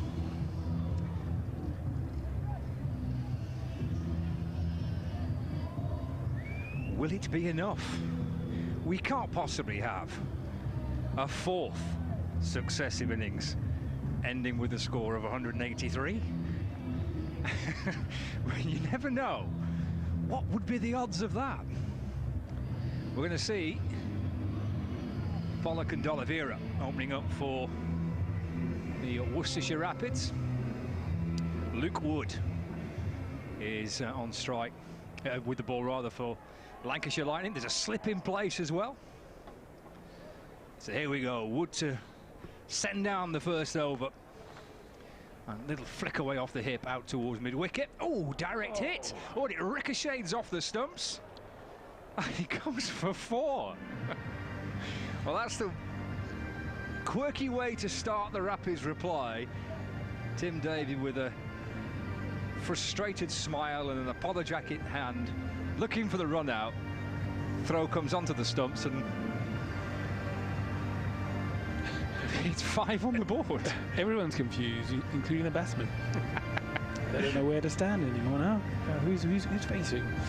Yeah, that is an intense start, isn't it? But a bonus for Worcestershire. Usual way to start the reply. And Wood sort of looked at David and said, "Come on, mate, that's my first ball. What are you talking about? We just spent, loads of time out in the middle there together. Look after me." What are you doing to me? Left arm over balls. That's a handsome looking drive by D'Oliveira. The pigeons flutter away towards safer ground. The ball's all the way towards the boundary. Oh, and Tim David, oh dearie me, loses his trousers in pursuit of the ball. I think they'll be speaking to the kit man, weren't they? It was Dane Villas who lost his trousers on Friday. Now it's David. There he goes. There go the trousers. And after all that, they ran 4. There's nothing worse as a fielder when you've just run best part of 100 metres to dive, lose your pants, and then look up, and it was all for nothing. 9 without loss, the Worcestershire Rapids.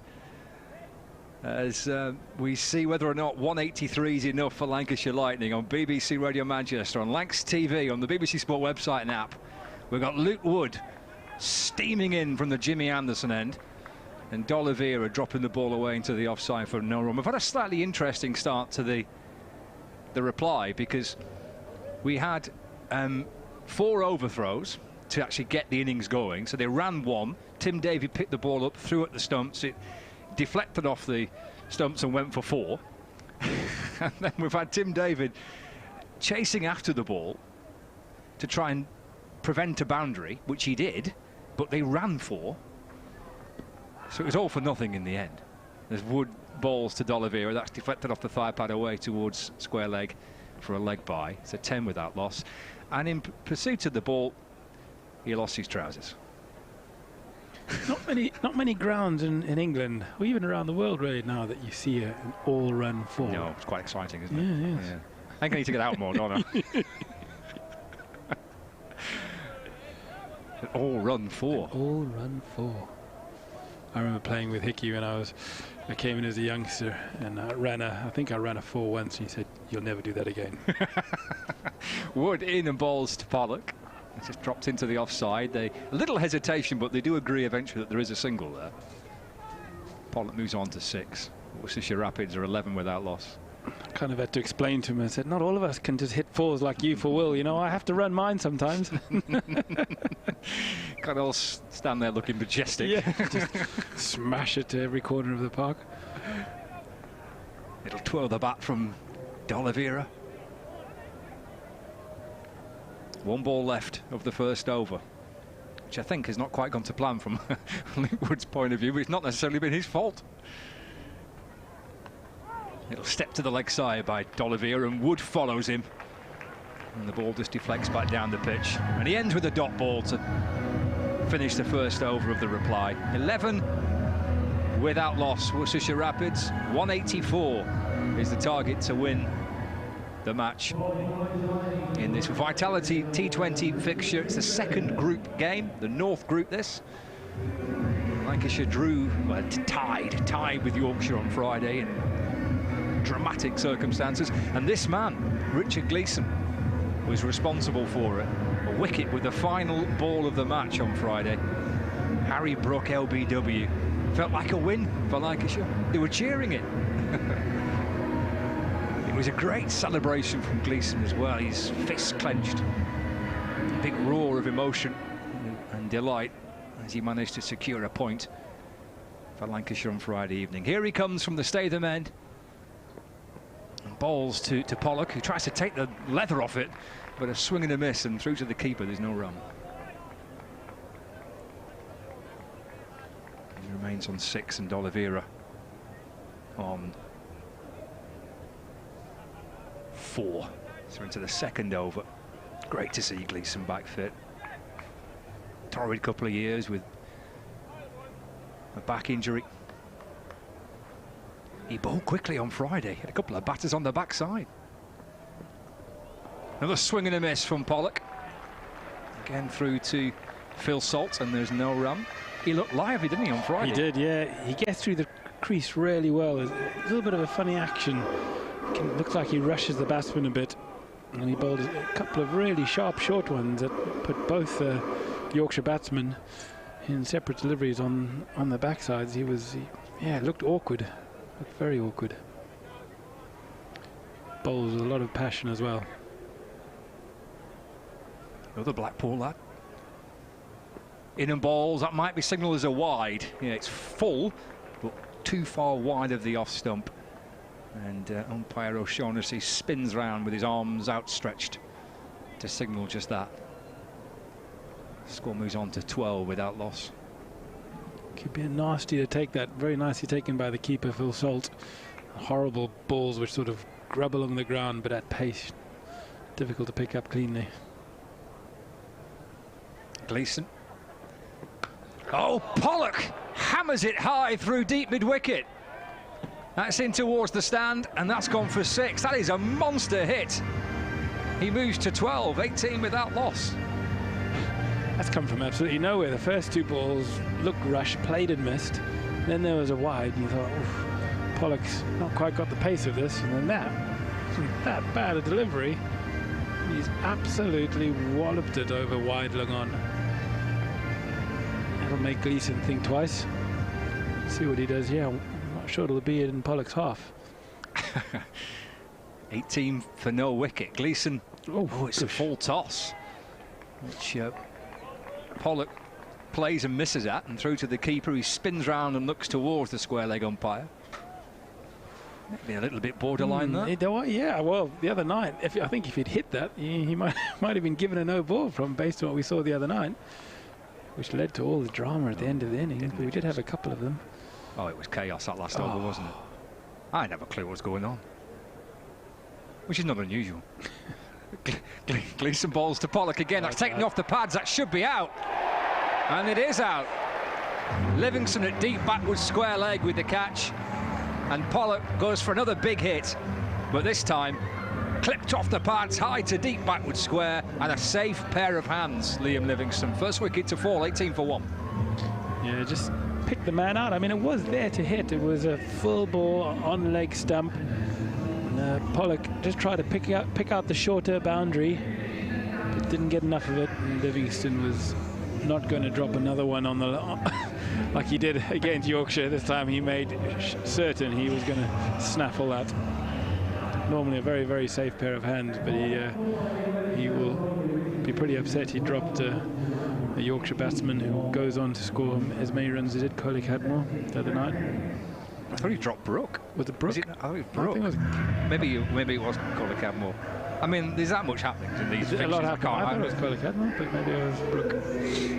Well, whether it was Brook or Coley Cadmore, they both got runs. They both got runs. Coley Cadmore making 67 and Brook making 72, but looked very comfortable underneath that Livingstone, and Gleeson will be keen to get another little one here, but was trying to pressure a bit like Worcester did to Lancashire. Get wickets in the power play, and it can make you think twice.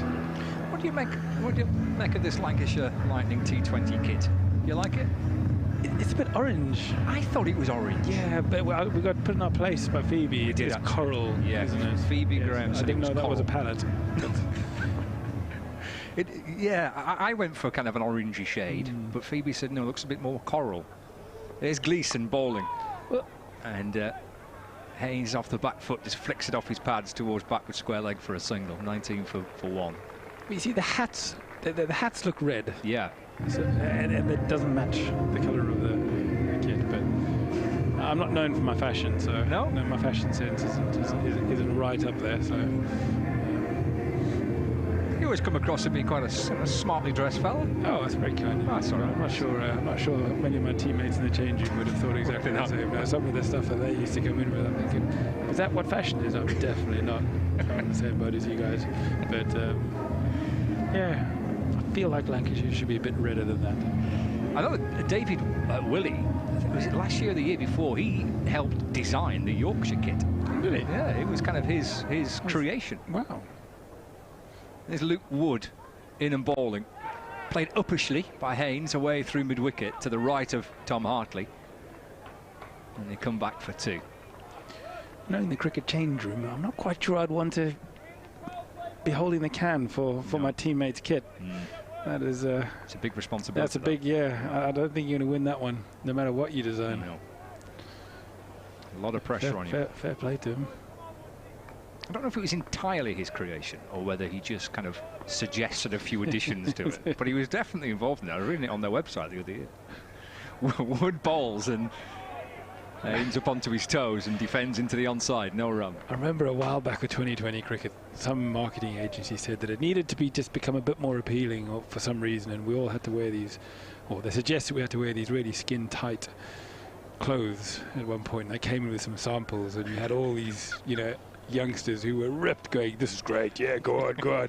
And you had all the old senior campaigners like myself and others going, nah, not going to happen, guys, sorry.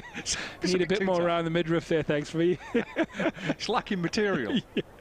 Wood bowls, and Haynes just angles it down towards third man where Parkinson comes up to field, and he comes back for a second. There's definitely a split in the change room there. Yeah, the young guys were loving it.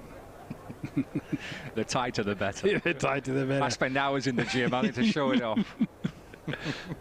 Yeah, us older campaigners were not quite as convinced. 23 for 1 in the third. Got Luke Wood bowling for Lancashire. And Jack Haynes on strike for Worcestershire Rapids. D'Oliveira at the non-striker's end. Wood back in, left arm over. Comes off the inner half of the bat. Haynes didn't have a clue where it had gone. He was frantically looking round for the ball, and it just deflected away to square leg for a single. He moves to 6, 24 for 1. Yeah, it's really good bowling by Wood. He did this the other night against Yorkshire, running in hard, hitting the wicket very hard, trying to tighten the batsman up into the hip. Being left arm over creates an awkward angle. Why does it create such an awkward angle, having that left arm seam option? As a batter, Stephen, what challenges do you face when it's the left arm bowler? We'll come back to it. D'Oliveira waits, comes back into him and tries to flick it away through mid-wicket, just deflects off his thigh pad for a leg by. So the score moves on by 1. D'Oliveira remains on 4, but Worcestershire are 25 for 1. Well, the first thing is you just don't face a lot of it. There's not very many guys who bowl left arm over, and if you go in the nets with a bowling machine or a flicker, most of the time you receive it from the other side. So your whole setup as a batsman, as a right-handed batsman anyway, is to get the ball coming in from the angle of someone bowling over the wicket. So you, as you can see, a lot of the batsmen here now try and change. They try and open their stance out a little bit, but that does feel different. Wood to Haynes, just hops back and then slices the ball away into the offside, picked up by Stephen Croft. End of the third over, 25 for 1. And then with the ball moving across your body rather than into your body, it changes the strike point that you need to get to. So if it's coming into my body, I can actually strike the ball a little bit later, especially if I want to hit it over the leg side. With the ball coming across my body, I actually need to get my hand out in front of me to get an earlier strike, which means I've got less time often. So a left-arm bowler bowling quite quick, I actually have to be marginally faster with my hands to get that strike, to hit it over the leg side, than I do have with a right-hand bowler who's bringing the ball into my body. I can afford to be a little bit later and use the angle to pick the ball up. So yeah, all in all, a left-hand bowler bowling tight into your body, it's actually much harder. The most comfortable shot you can do is give yourself room, which is what I used to try and do against anybody bowling quick. Would try and get it away through the offside, just because trying to hit anything on the leg side, you just had to be much quicker than you would do if he was bowling the other side. Left arm spin of Tom Hartley, fizzing one in quickly. And Oliveira down on one knee, trying to sweep it, signalled as a wide actually. First ball sent from Hartley, bowling in the power play, Lancashire's left arm spinner. From the Brian Statham end. Oliveira gets a run this time, just deflects down towards backward square leg. Moves on to 5, the score moves on to 27 for 1, we're in the 4th over. Brings Haynes on strike. See quite a bit of spin today. See Hartley and Parkinson probably bowling in tandem. Maybe when we get through the power play. Clubbed back over the bowler's head, down towards the boundary for 4 runs by Haynes. He moves on to 10. The score to 31 for 1. Yeah, it's a very nice shot. Spinners tend to bowl, as Bumble was saying earlier, a little bit quicker, but that does give the batsman like that a chance to just rock back and actually hit with power back over his head. Hartley left arm around the wicket as it's squirted down towards short third man for a single. Haynes moves on to 11, stopped by Parkinson. Won't be long before we see Parkinson with the ball in his hand. He's had a busy summer so far. 120 overs he's been sent down in the Championship in the first few weeks of the season. Hartley again fizzing one in quickly down the leg side. He's disappeared down towards short fine leg. Gleeson does catch up with it. No bat on it. It's been signalled as a leg by. 33 for 1. I hope England give him a chance in the Test cricket sooner rather than later, Parkinson. I'd like to see him bowl. Hartley to Haynes. Played out towards backward point. Shuffles through for a single. 34 for 1. Well, not picked in the squad for the first 2 Test matches. Hartley to D'Oliveira. It's punched to mid-on for a single, and he keeps the strike as well. 4 gone, 35 for 1. Haynes 12, D'Oliveira on 6. Yeah, I know, not selected against New Zealand, but I'm hoping they'll give him a chance later on in the summer. It's a pity he didn't get a chance in the winter.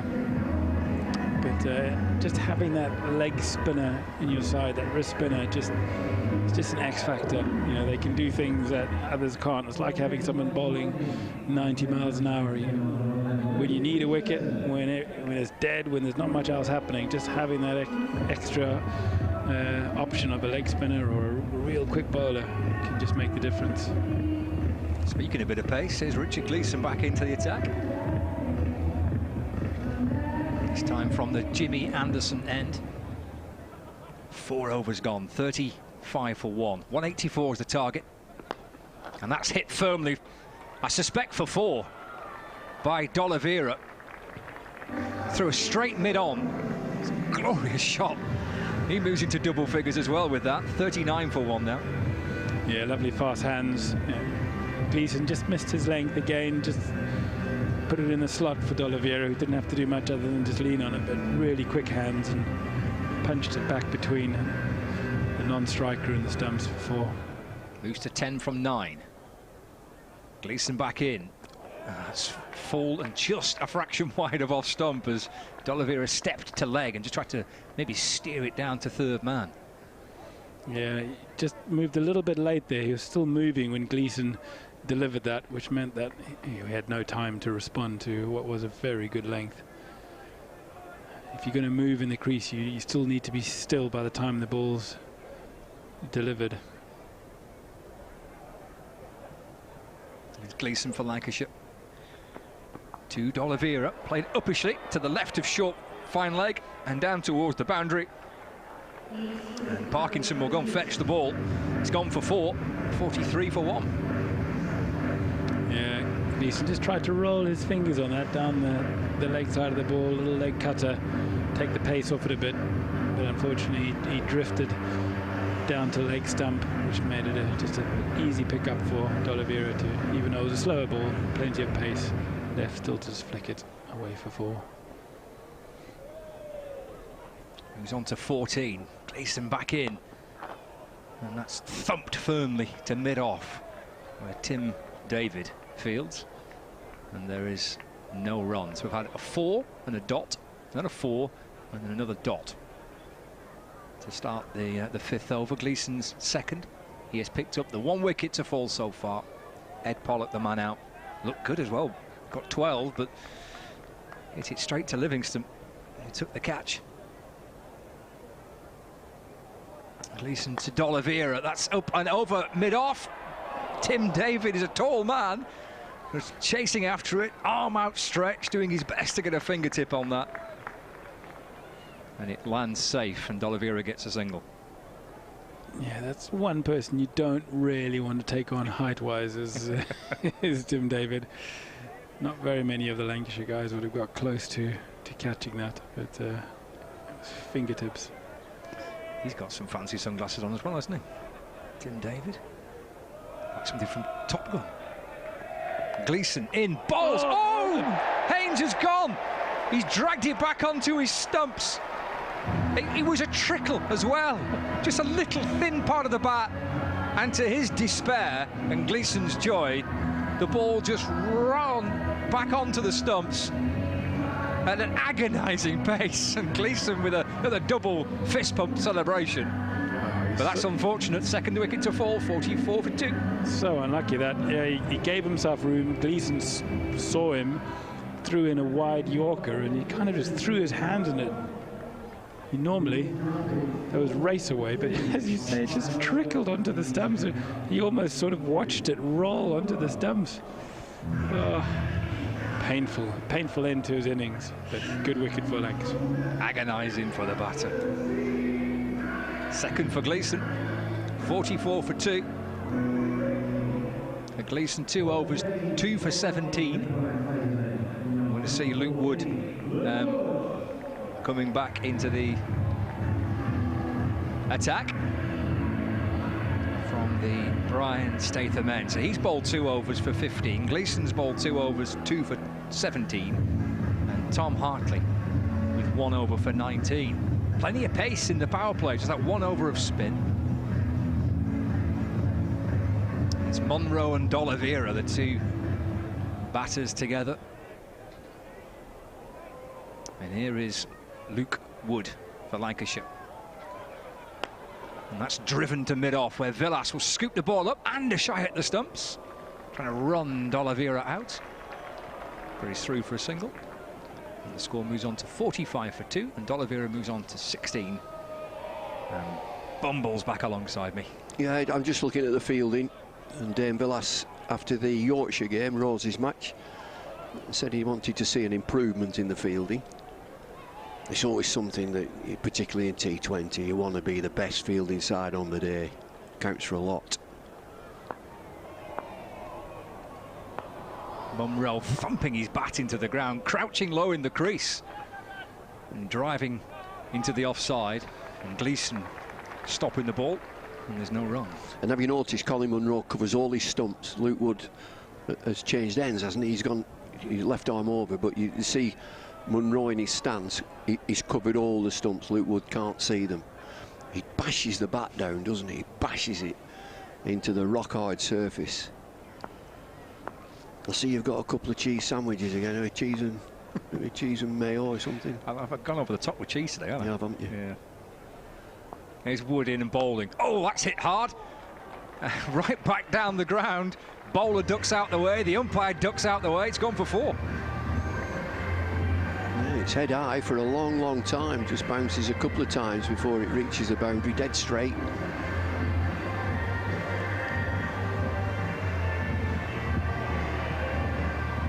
Munro off the mark with that. 49 for 2.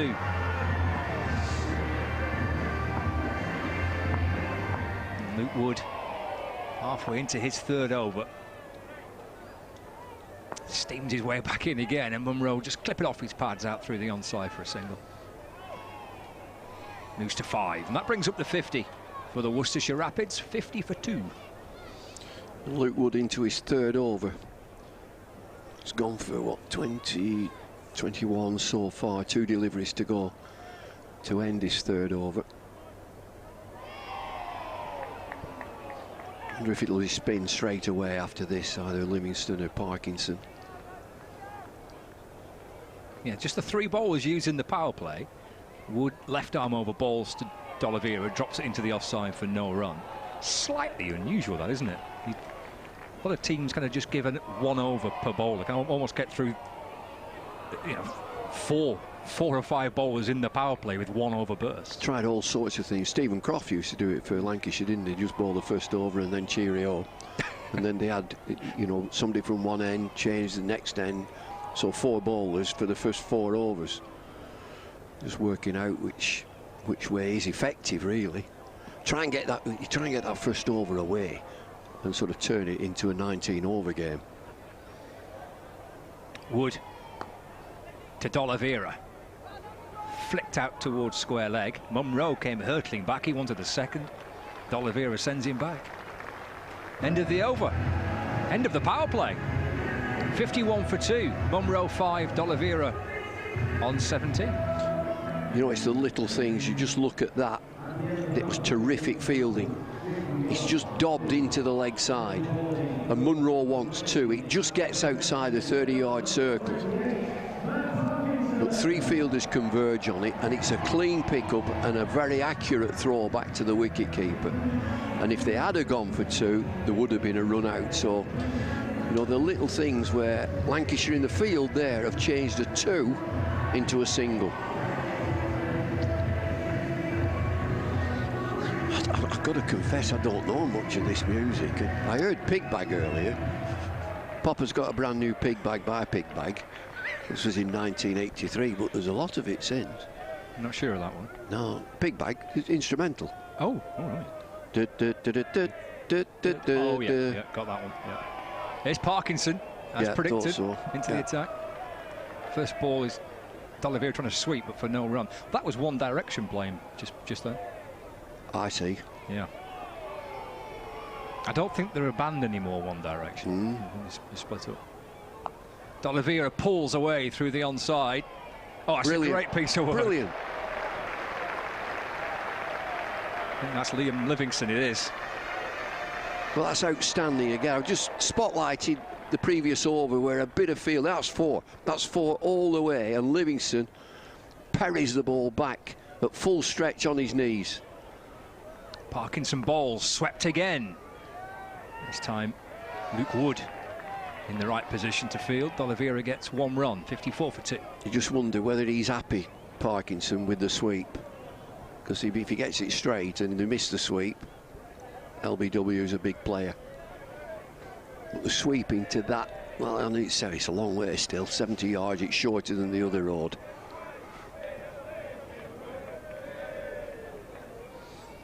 Now we've got Munro on strike. You can hear him thumping the bat into the ground. Look how low he crouches down as well. Parkinson twirls his way back in. Right, hey! How's that? They can't deny he's run down the pitch and picked the ball up.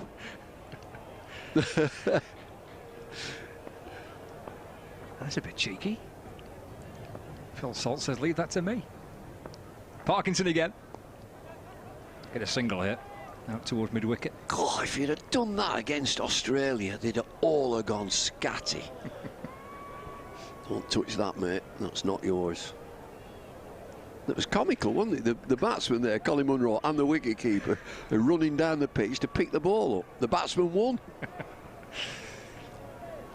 He's quite a big lad to get round as well, isn't he, Munro? He's had a lot on his plate recently. Parkinson to D'Oliveira. And that's driven up towards long off for 1 run. Captain out there doing the work, filling the ball. End of the over. Parkinson's first has gone for 5, so 7 gone. That target is 184. Worcestershire.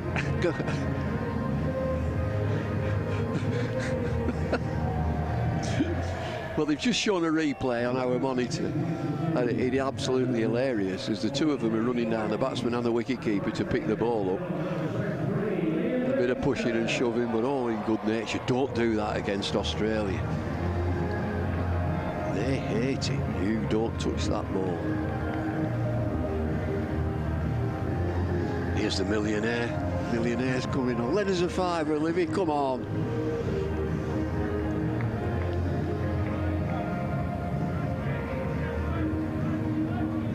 So Livingstone and Parkinson in tandem then, as we get through this power play. I think he's a complete cricketer, this guy. Play test match cricket easily, but he doesn't really play red ball cricket because there is none. In and bowling, and D'Oliveira drives into the offside for no run. Yes, missed the first 6 games, yeah, of the county championship. Dance down the pitch from D'Oliveira. A wristy shot, worked away towards Villas at long on for a single. I know there'll be some who'll say, well, he could have stayed, but look, 1.25 million. Of course he's going to go. Of course. But when he comes back from the IPL, he's straight into T20, so there's no county cricket. He could play 3 county matches, get 200s, and he's right in the frame for a test team. And character, I think character's so important when you pick a test side. What's his character? He's bang on, this lad. Comes bouncing in and balls to Munro, who's off the back foot, taking 1 through mid-wicket. D'Oliveira wants a second. Munro tells him to get back. You can tell from this new regime, Key, McCullum, Stokes, they'll look closely at character. Has he got what it takes? Has he got ticker?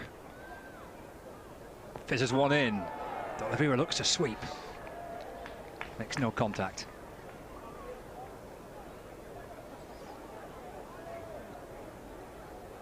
Well, he's been around the world now, hasn't he? Playing in different competitions, Liam Livingstone.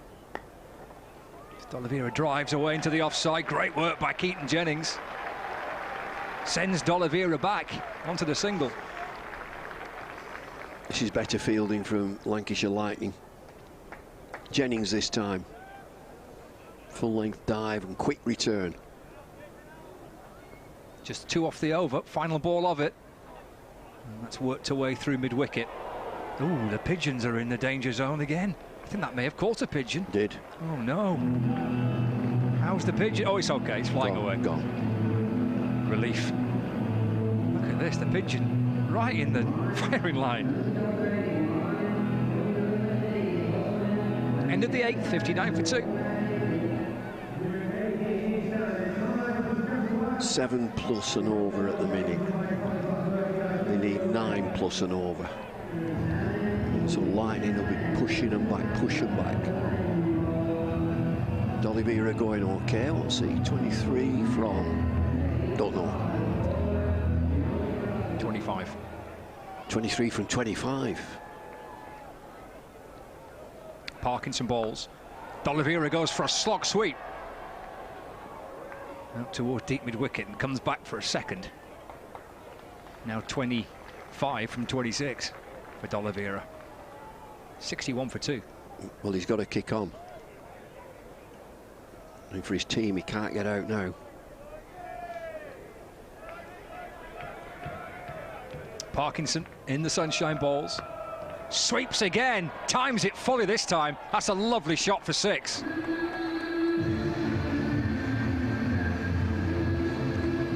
It is the just shorter side that he's aiming to, and he's got all of this. It's a beautiful shot. To mid-wicket, into the stand.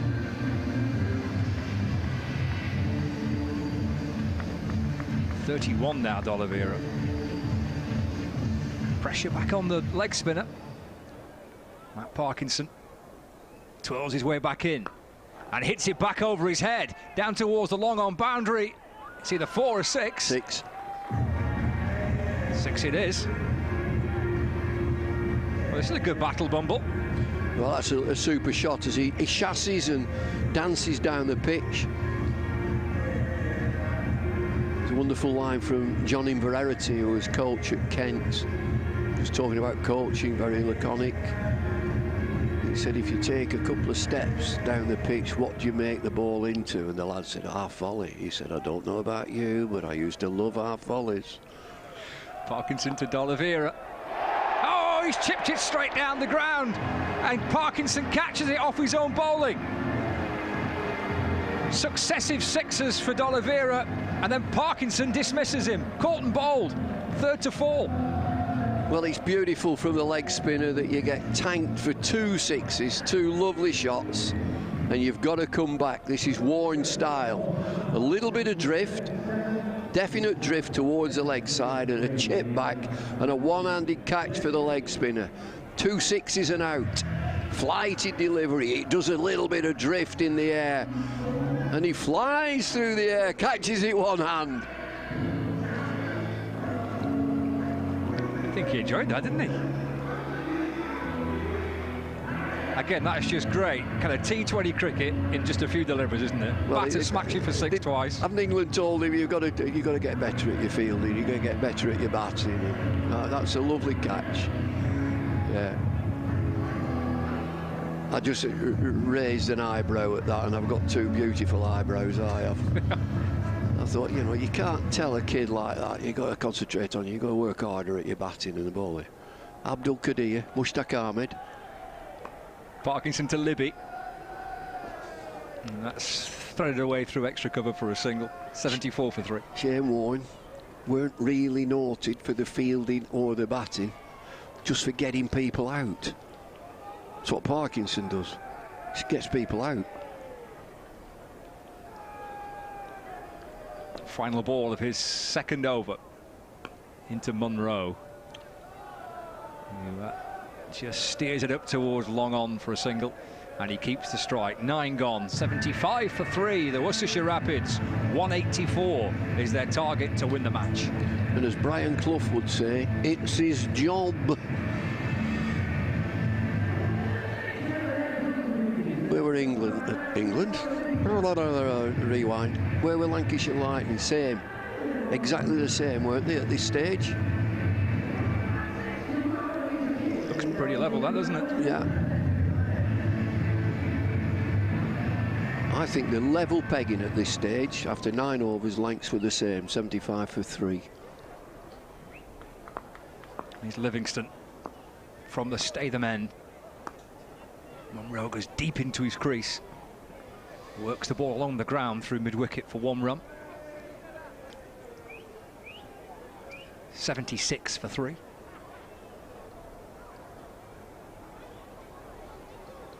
Well, this lad can bowl off spin and leg spin, can't he, Livingstone? And he does. A bit of all sorts. Can bat a bit, he can field a bit, he can bowl a bit. Does the whole lot. It'll chip up and over extra cover by Libby. Doubles his total, moves to 2. 77 for 3. We're in the 10th. Target of 184. We've had 3 successive scores of 183 here. Really?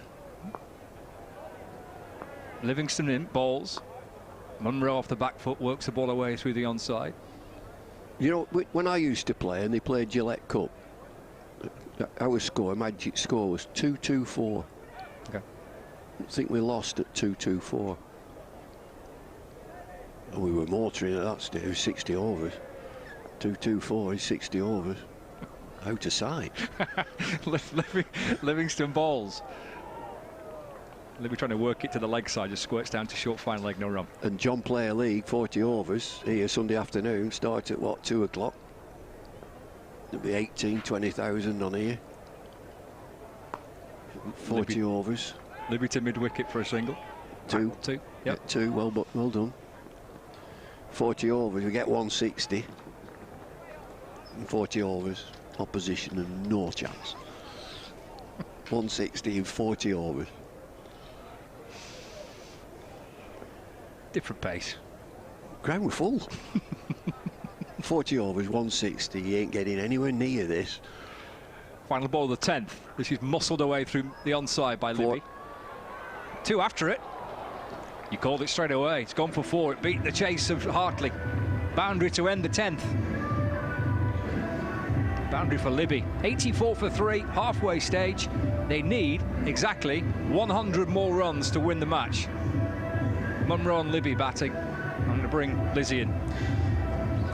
I just remember Stephen Moore in that last game. I was listening on the radio and saying, get into the over, get out of the over. Don't get a boundary. First ball, don't go for a boundary. Last ball, that's just gone for a boundary. So he's not got out of the over. Halfway stage then, 84 for 3. It's Colin Munro on strike. And it's going to be Liam Livingstone, who bowls a bit of offy, bit of leggy.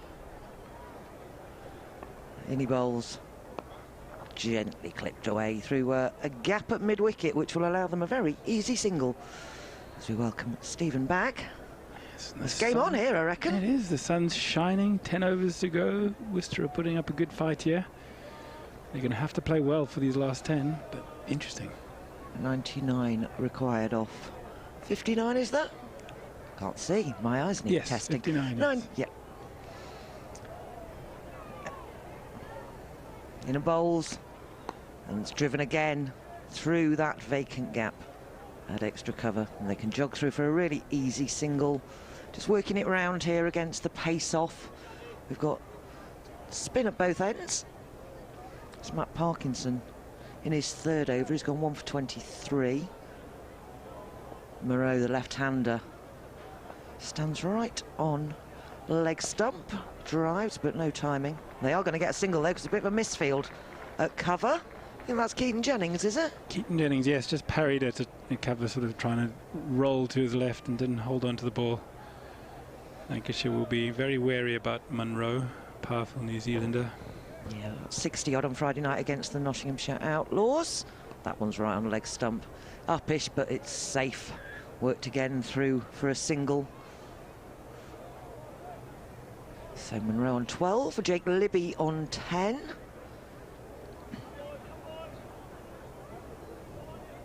Yeah, Lancashire will be trying to keep Munro nice and quiet. Keep them down from boundaries. Just the one boundary, but he swept that, and he swept that nicely. But there is a fielder out there, out at deep square leg. Just a single. He did play that as a nice sweep shot. Yeah, well, he's a great hockey player, Munro, and he hits it sweep shot both sides of the wicket, so he can hit a switch and a normal sweep just as hard as each other, so very dangerous.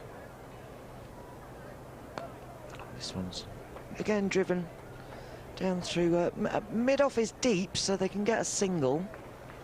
And just working it round here. No explosive boundaries at the moment, just one each. 90 for 3 then at the end of the 11th, so 94 required. And they're 3 down. But again, a bit of batting to come. They've got Ben Cox. Yeah, they've got good batting over there, and they'll take some confidence from watching Lancashire. Absolutely, that you can go. You can go hard at the end. Yeah, Ben Cox is a clean striker. I think he'll be in next. Is he? Is he in next? Barnard and Cox, haven't you? Yes. Yeah. Probably Cox and then Barnard. So we're going to go back to some seam up now. It's going to be Danny Lamb from this, the Brian Statham end. Bowling to the right-handed Jake Libby. He's right arm over the wicket. And that one's on leg stump, and it can be clipped away very safely. Again, another single. But they're doing well here, rotating the strike, aren't they, with this right-hand, left-hand combination? They are. It does cause a problem, but you can see how Lancashire have got their angles in the field, so that, you know, was just a single. But, you know, the fields were 30, 40 yards from the boundary edge, whereas Lancashire were getting 2s of those and then sometimes 3s. So it's actually those runs that will hurt you at the end of the innings, and that's what makes Lancashire such a difficult side to beat here at Old Trafford. Lamb again. Outside the off stump, carved away. Again, just a single. Because the point fielder, sort of halfway between the ring and the boundary. Yeah, Stephen Croft, obviously very experienced. Yeah, he's a good 30-40 yards from the boundary, whereas Worcestershire were probably only 5 or 10 yards. And on it's a big playing area, boundaries right out. Lamb bowls, and that one's, I think, a full toss. Clipped away again for a single. Out again to Stephen Croft. 6 and over isn't going to do it if you're just getting one off each ball. No, Lancashire will be happy with this. The key thing is keeping the boundary count down right now, and especially with Munro, who likes to score quickly. If they can keep his boundary count down, he'll try and do something silly. Danny Lamb from the Statham end. Lamb over the wicket. Full driven, but again, it'll just be a single. And they're right on it. He's bowling to his field here, right on it, Lancashire. Looking sharp in the field, and that's one of the things that Dane Villas said he wanted to pick up from Friday night was, you know, being much sharper in the field, and they look like they're bang on it, really. Yeah, much better today. They were off the boil on Friday, but been sharper, as you say. 94 for 3. 2 balls to come. That one again clipped, but clipped down to short final leg, and again just another single, and I think Lamb is doing his job here. He's keeping the rate down. Yeah, this is first over, gone for 5, 1 from each ball. Yeah, he'll be very happy with this, and this is now crunch ball to Munro. If he can get out of this without a boundary, he'll walk away happy from this over. Funny stance that Colin Munro has got in bowls, and he's tried to smear that for 4, but it's not got all of it at all. Bottom edge of the bat, and it's gone down to long on just for a single, and he does get a round of applause for that over Danny Lamb, because it's just gone for 6. Exactly what's required at this stage of the game. End of the 12th then, 96 for 3. I guess what Worcestershire will feel here is that they have got wickets in hand, and they can go hard at the end. They can do. The challenge for them is both batsmen, Munro 16 off 15, Libby 14 off 11. Neither of them have really, you know, managed to turn the gas up here, and it's difficult sometimes. You can get into a bit of a rut almost, you know, clothing the ball, getting 1s, getting 2s without clearing that clean strike, whereas David, he just hit the ball clean from ball 1, and he just didn't take his foot off the gas, and that's difficult now. And we've got Tom Hartley coming on, so there's again no pace to work with here. We've got the left-handed Colin Munro. He's got that slightly open stance, slightly Chanderpaul, isn't it? Again, clips it off his hip. And they go for a single. He was looking, I think. He was pushed hard on the first. He was looking there for the second. But as you say, fielders are in off the boundary, so they're cutting off the second. Yes, it's a big feature of Lancashire cricket here. And, yeah, they're on it tonight. And you can see Worcestershire haven't quite figured out how to get those 2s and 3s in the deep there. It's real home advantage, isn't it? Knowing your ground and knowing the angles. It's Tom Hartley then with his left arm spin. Bit on the leg stump. And Jake Libby just works it away. There's a gap through the leg side. But again, it is just a single. Singles aren't going to do it at this rate. No, and you saw something similar last. You know, Lancashire were dropping that onto the 30-yard circle and getting 2. Worcestershire hitting it past it and getting 1. These two are just it's not quite communicating, because they're both fit guys. They could probably push it. 98 for 3 then. We're in the 13th over. That one is launched, but it's only going to go again for a single.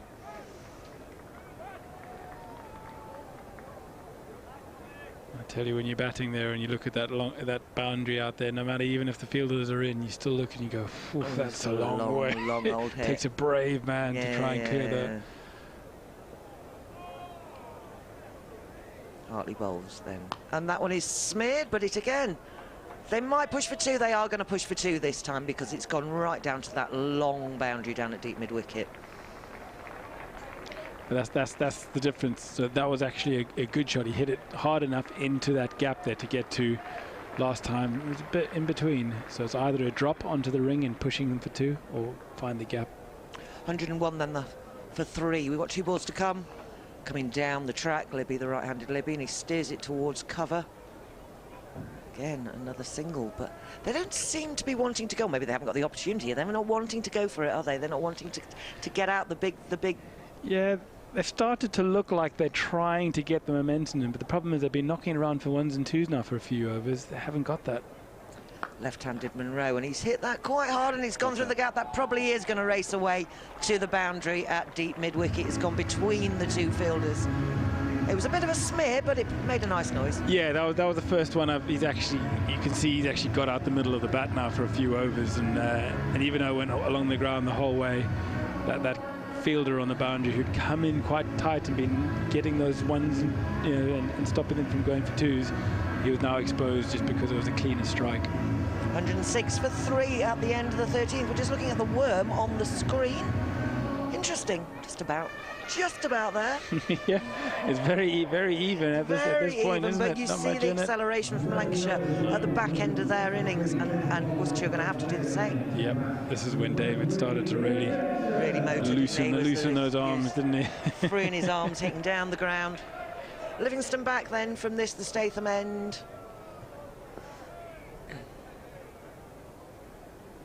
Wicket off the back foot, cut away to point, straight to the fielder, but enough time for a single.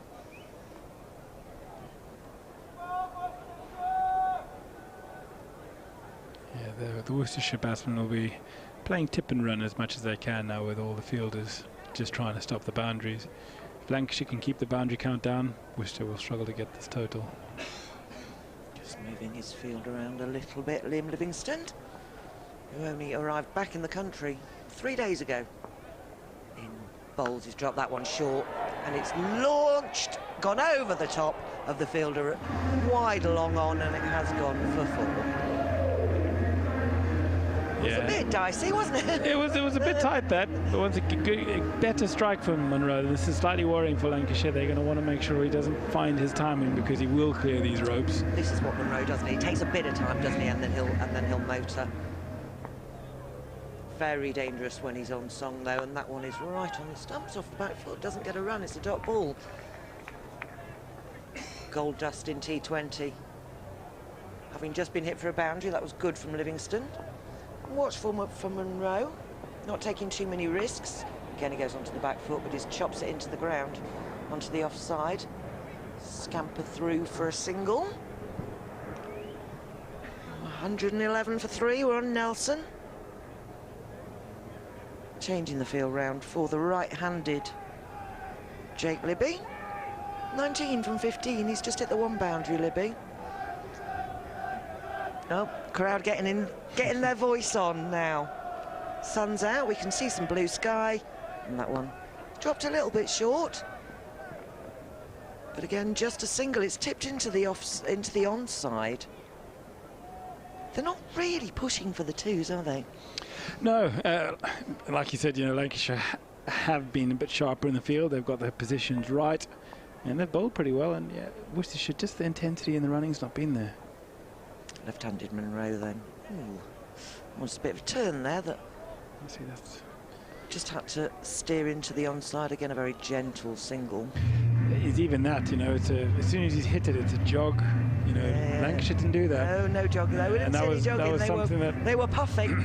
Yeah, that was something that Peter Moores was really big on when I was here. And Lancashire, we always used to do that. You just ran. You should be. You never, ever trot a single, because you just never know. And just by doing that, you've got to push the first hard, haven't you? Because you just don't know if there's a misfield ball. And it makes life a bit tighter for the fielders on the boundary, because if they see you do that, their intensity has to go up, and they can make a mistake. And equally, sometimes they start to creep in, which means you can clear them a little bit easier. So, yeah, you should always run that first run hard, put them under pressure.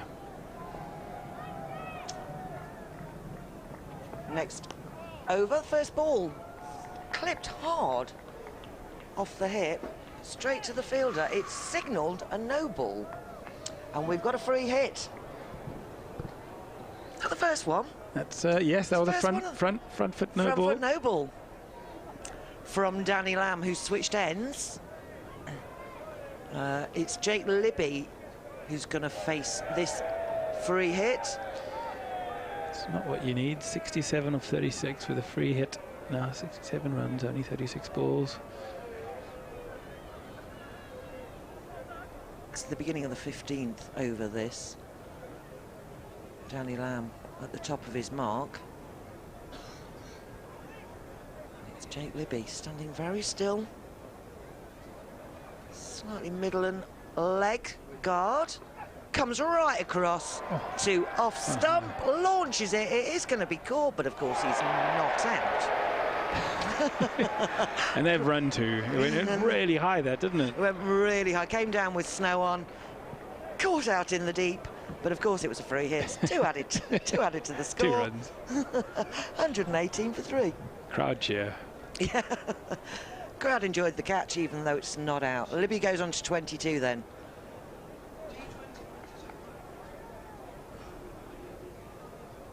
Can move his field now, Danny Lamb. Not allowed to move your field on a free hit, but can now. And he comes in from the Jimmy Anderson end, driven firmly by Jake Libby. But again, it's just a single, even though it's gone down too long off, who's come in off the boundary.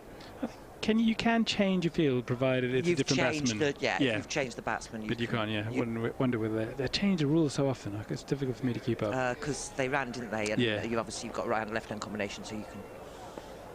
Monroe then on strike. Oh, and he's looking to switch it, and he has managed to effectively get down on one knee, scoop it over his shoulder. 1 bounce for. It wasn't particularly pretty, it has to be said. No, he sort of gets down on one knee and sort of goes chest on. But it's a very effective position. Not very many guys like to do that, but Monroe, being a hockey player, he's got the hands. It means that he can actually, even there, that the ball didn't have a lot of pace. He can add the pace on it because he's almost in a crowded position. Totally premeditated. He was already down, wasn't he? Yeah, he doesn't matter where you're going to bowl. If you bowl it short, he'll still flick it. He's moved on to 33 then, 124 for 3 the score. It's a 50 partnership between Monroe and Libby. Worcestershire hanging in there. Right outside leg stump, and he's launched it through mid-wicket, and it's gone for 6. I think Monroe's now in the mood, isn't he? He's decided it's time. Well, it's time to press the go button. It just shows what you can do there. So after that flick shot, the bowler pushed the fine leg back, so he had everybody back on the leg side, which means he had to have everybody up on the offside pretty much. So Monroe backed away, opening up the offside for him. Bowler follows him, but Monroe, confident enough to get down on one knee and just smash it. I mean, that's the longest boundary. There's no ground in the world that'll have a boundary bigger than that, and he's cleared the rope comfortably. Long boundary into the building site. Ball will be nice and scuffed up. It's had to be retrieved by the steward. We have got it back now. It has returned itself to Danny Lamb, but that's 10 off 2 balls by Monroe there, and that's keeping Worcestershire right in the hunt here. Was driven, no run. Bit of enthusiasm from Libby at the non-strikers end. That was halfway down the track, but it was driven straight at the fielder. But this is great for Lamb. So Monroe actually took the guard there. He batted outside off stump, and then at the last minute walked back onto the leg side. He's desperately trying to open up the offside here with all the fielders in the ring. Yeah, because he can go over the top here, can't he? Lamb bowls down the track, driven firmly down the ground. That will be 4. That was a lovely shot. He had a little advance down the track, and a really nice shot, wasn't it? Very nice shot, that, yes. He's been desperate to take advantage of the fact that those fielders are up on the offside, and having walked around his crease the previous 2 balls, this time he just charges. 131 for 3 then at the end of the 15th. This is game on. This is an exciting game. Worcestershire right in there. 50 required off 30. Monroe on 43 from 27. He's upped his rate. He's got 5 boundaries. And Jake Libby, 23. As we welcome Bumble back. It's game on, Bumble, isn't it? Yeah, it is. He's played a good hand, Colin Munro. Got a partner now in Libby, so pressure's been shoved back onto Lancs. Spin, Livingstone. Yeah, only 3 wickets down, so they've got 7 to play with. Take a few risks, can't they, with wickets in hand, and there's batters in the tank. Ben Cox, Barnard. This ball's right on the stumps, but Libby backs away, drives it through the offside for a comfortable single. They should win, Worcester Rapids. They should win from here, but you said that about Yorkshire and the Roses game 2 days ago. Lancashire just stuck in. You've got to think Monroe's key here. Looks like he's trying to put his foot on the accelerator. 43 from 27 he is. This one's wide outside the off stump, driven firmly. There was a bit of a stopped 4 there. I think the man at point picked up a couple, got his fingertips to it. You're looking for that bit of magic here in the field. You know, a stunning run out or great catch. Livingstone bowls then. Down the track goes Munro, smeared away through the onside, but it is stopped out in the boundary. There's a bit of tandem work going on there, but they'll pick up a couple. Yeah, they stopped it eventually there. The two of them converging on it. One parried it to the other. Didn't mean to. Livingstone, that one's fuller, gone off the back foot. Gone down the ground, up in the air, but it's safe and it's only going to be a single. So, what's the equation here? 44 off 26. Only 3 wickets down. They can take a few risks. Famous last words, I've said it before. Can't lose. Can't lose from here. In bowls, on the leg stump. Again, a comfortable single.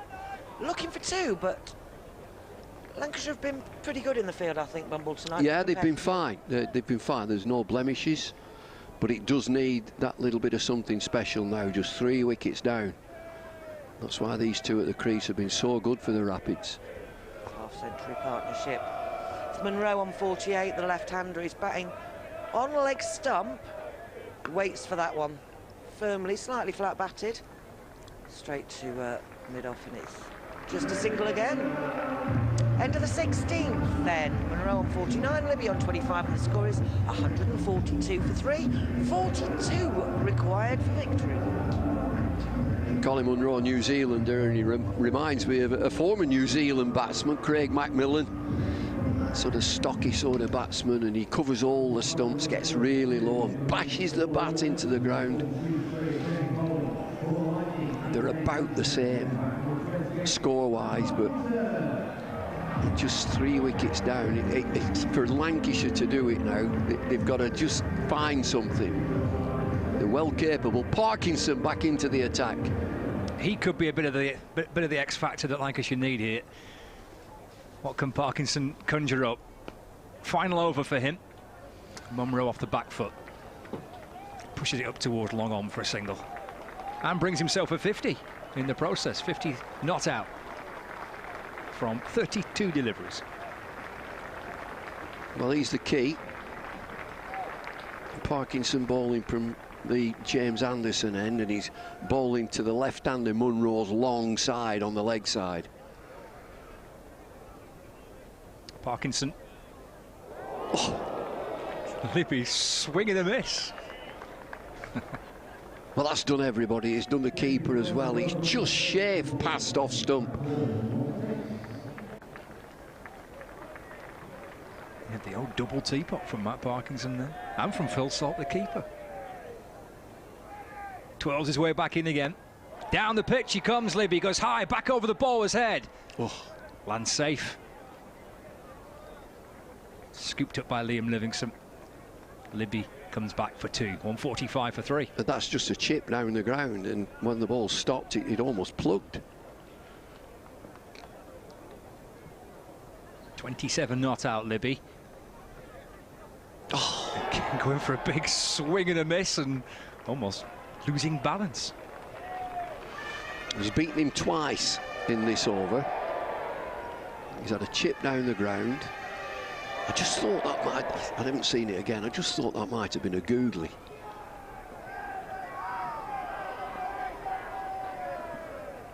Two balls left of the 17th over. Parkinson's final one of the day. Another swing, another miss. And again, Salt takes it and flicks off the bails. Well, this has excited the crowd. They've seen Parkinson come into the attack and 3 dot balls. He's got to get out of this now. This is a super over. It's only gone for 3. Last ball. 3 times he's been looking to send him over that leg side boundary. 3 times he's been beaten. Gets it this time, muscled out through the onside. Oh, 6. Oh, you know, that really is a great shot. that he's been under pressure, just 3 dot balls, and he hangs back. Jake Libby just pushes onto that back foot, rides the ball and muscles it over, deep, long on, wide, long on, 6. Oh, that's a big over. 151 for 3. 3 overs left. 33 required. 18 deliveries. 2 batters well set. It's going to take a bit of magic, Bumble, isn't it, for Lancashire here? Yeah, I mean, it's going either way. Is this? If you're a betting man who got 2 bob or a shilling, Worcestershire should win. Rapid should win. A wicket, just 1 wicket, and it's a different story. Gleeson, bit of pace. He got the wicket on Friday with the final ball of the match to tie the Roses fixture. Had a couple of batters on the backside on Friday night. Well, he's got pace if he stays fit. Monroe on strike. Here is Gleeson for Lancashire. Quick. Full and wide. And sharp. Through to the keeper, no run. Dot ball to start the over. You know, you can imagine all these fast bowlers that are breaking down with these back spasm strains or whatever they call it, but you can imagine it on these rock hard surfaces. They're running in, big 14 stone plus guys, and the front foot bangs down. It's got to go into the back. Back in Gleeson and bowls, and Monroe chips the ball into the offside for a single. Great Yorker, he finds his Yorker. Stress fracture, that was what I was looking for. You know, these pitches where he is there, the umpire, that is absolutely rock hard. And big strapping lads running in, jumping into bowling position, and the front foot bangs down. It's got to go into the back. It has to. So many, you look at the England bowlers now that are Saqib Mahmood, Jofra Archer, Matt Fisher. Chris Walks is injured. I don't really know that injury, but the lads who skip through their action, somebody like Jimmy Anderson who just skip through, and have a problem. Back in sort of my times, Sylvester Clark were a big strapping lad, but he just skipped through. Malcolm Marshall skipped through. No back problems. Livy waits as Gleeson bowls. Oh! And bowls him in emphatic style. The wicket that Lancashire needed. Well, I love it. He is a fast bowler, and we talk about pace. This lad has got real pace.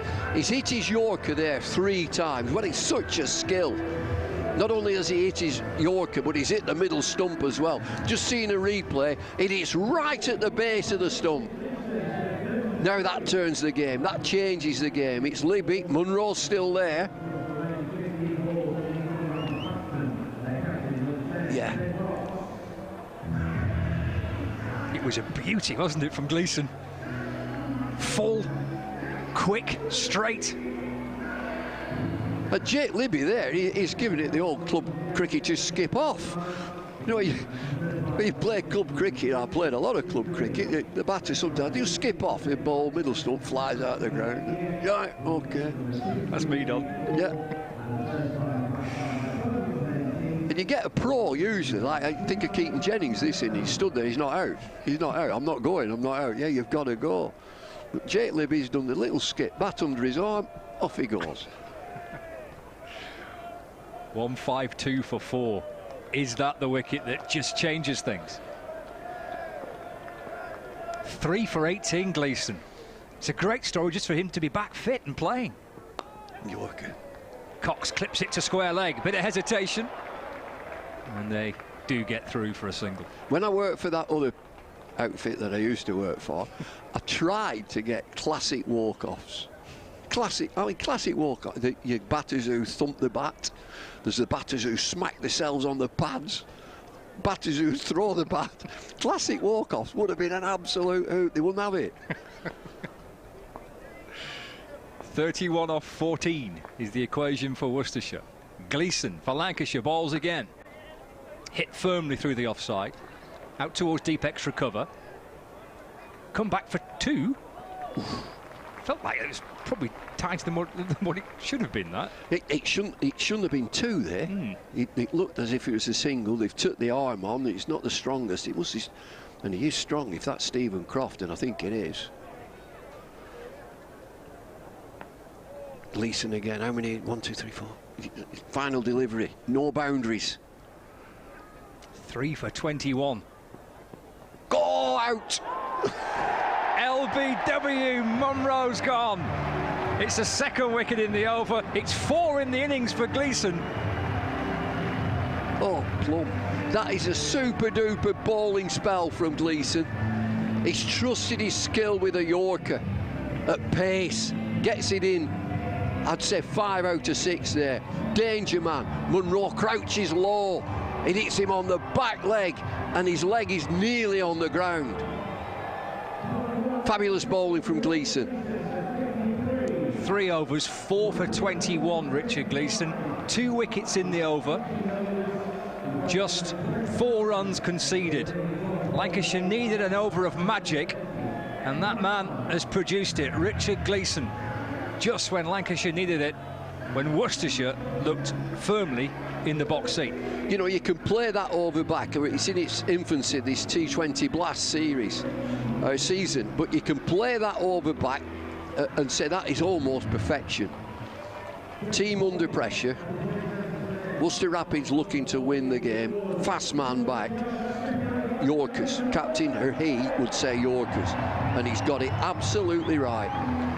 It's a bit old school, isn't it, a Yorker in T20? I mean, you don't really see it too often now. Scott, let me tell you that it's easy to say, it's so difficult to execute, because if you're 6 inches off, you're into half volley territory, exactly where he wants it. But he's quick, and he gets it through. I think that's a real special over from Gleeson. 29 runs needed, 12 balls left. Are we ruling out a tie again? Here's Luke Wood, bowls to Cox. That's chopped away through extra cover. He's got through the first quickly. Croft with a throw. They come back for 2. He moves to 3. 157 for 5. 27 off 11. That's a powerful throw from Stephen Croft. He could possibly be in 5 metres from where he is.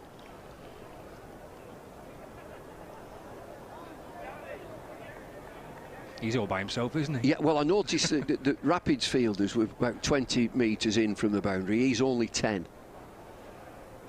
Wood from the Anderson end, balls.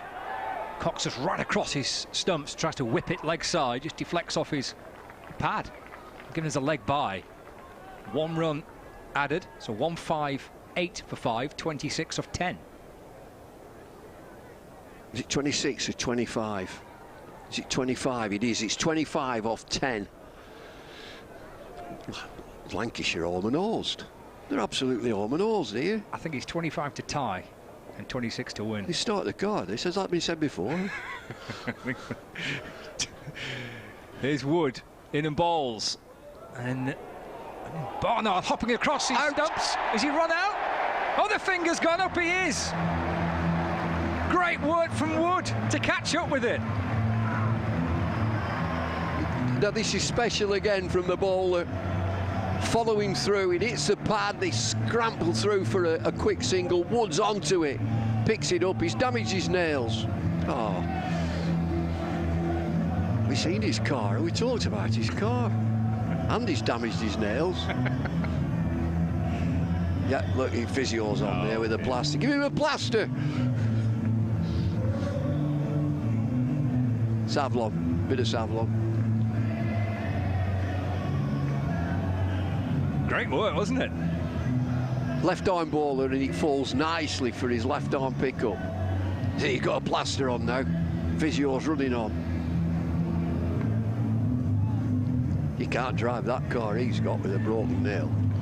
No chance. 158 for 6.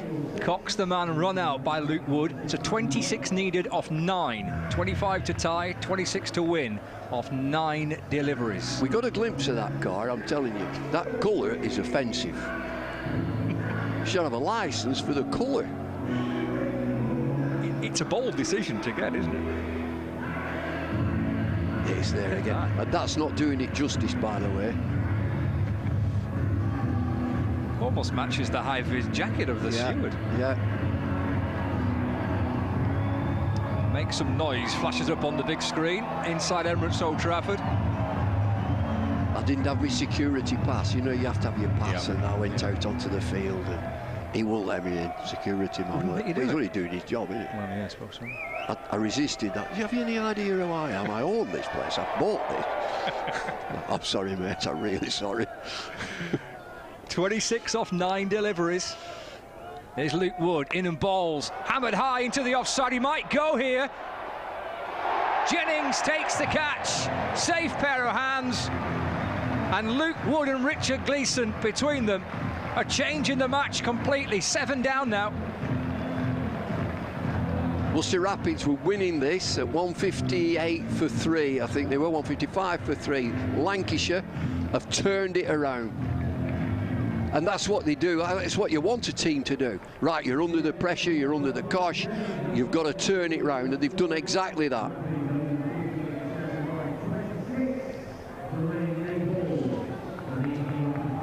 Luke Wood and Richard Gleeson, a fiery spell from the two seamers.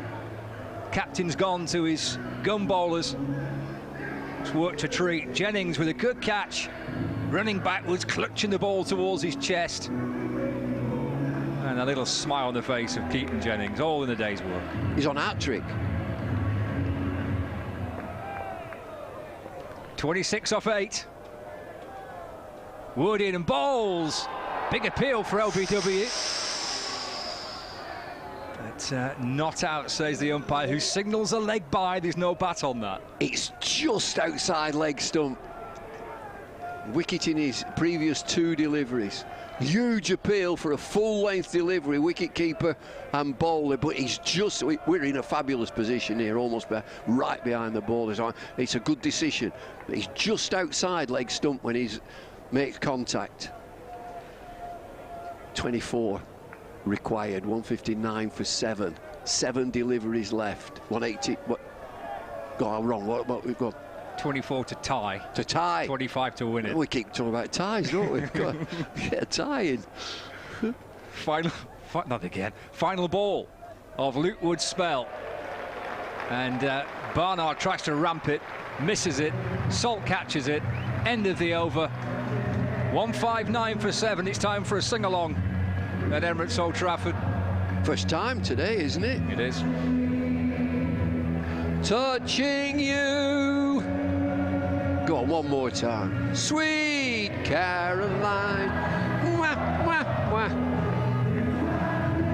Hey, those were the days. Look at these lads here. That's enough of that. Did you know the Queen's requested this as well? The Queen has requested the nation sings along to that song. I didn't know she liked cricket.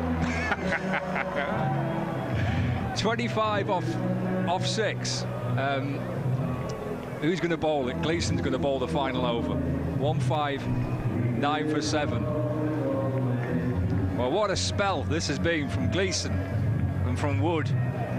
Changed the game. It was a match that belonged to Worcestershire, really. Not too dissimilar to Friday night. Yorkshire looked like they had it in the bag. Stephen Moore's back alongside me. You can change this game quickly, can't it? It's extraordinary, yeah, I must admit. Well, 2 overs ago, it was Worcester's game to lose. Here we go then. 25 needed to win the match from 6. Ain't going to get a boundary there. Just flicked off the hip. And Velas comes up to field. 24 needed off 5. Brilliant from Gleeson and Wood.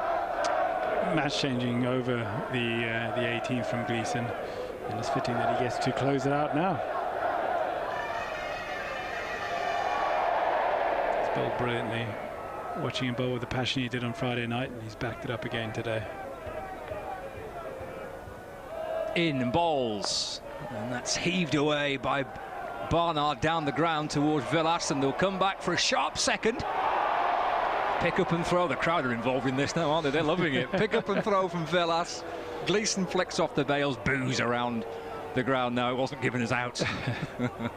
They'd gone a bit quiet, but the the last 12 balls has definitely pepped them up, and they are well into this game now. Gleeson 4 for 24.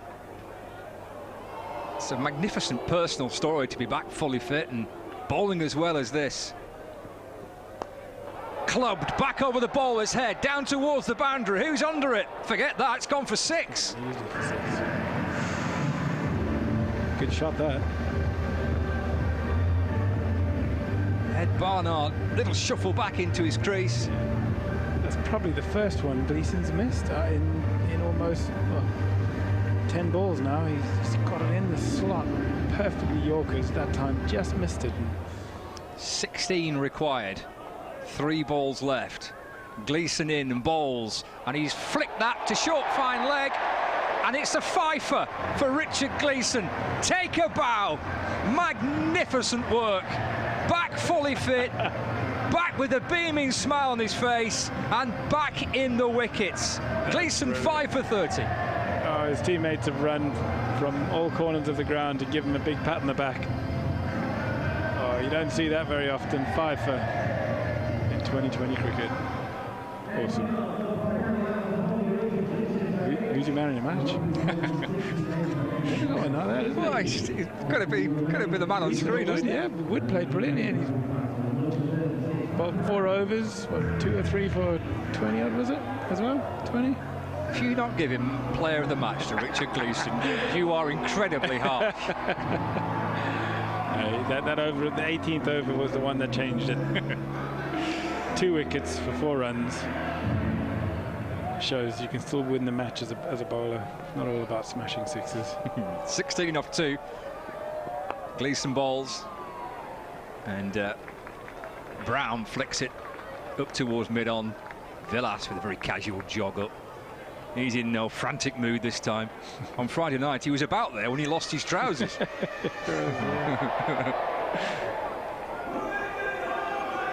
Last ball of the game, Lancashire Lightning on the brink of their first win of the competition. Played 2, tied 1, and about to secure their first victory. Gleeson to Brown. It's drilled along the ground through extra cover.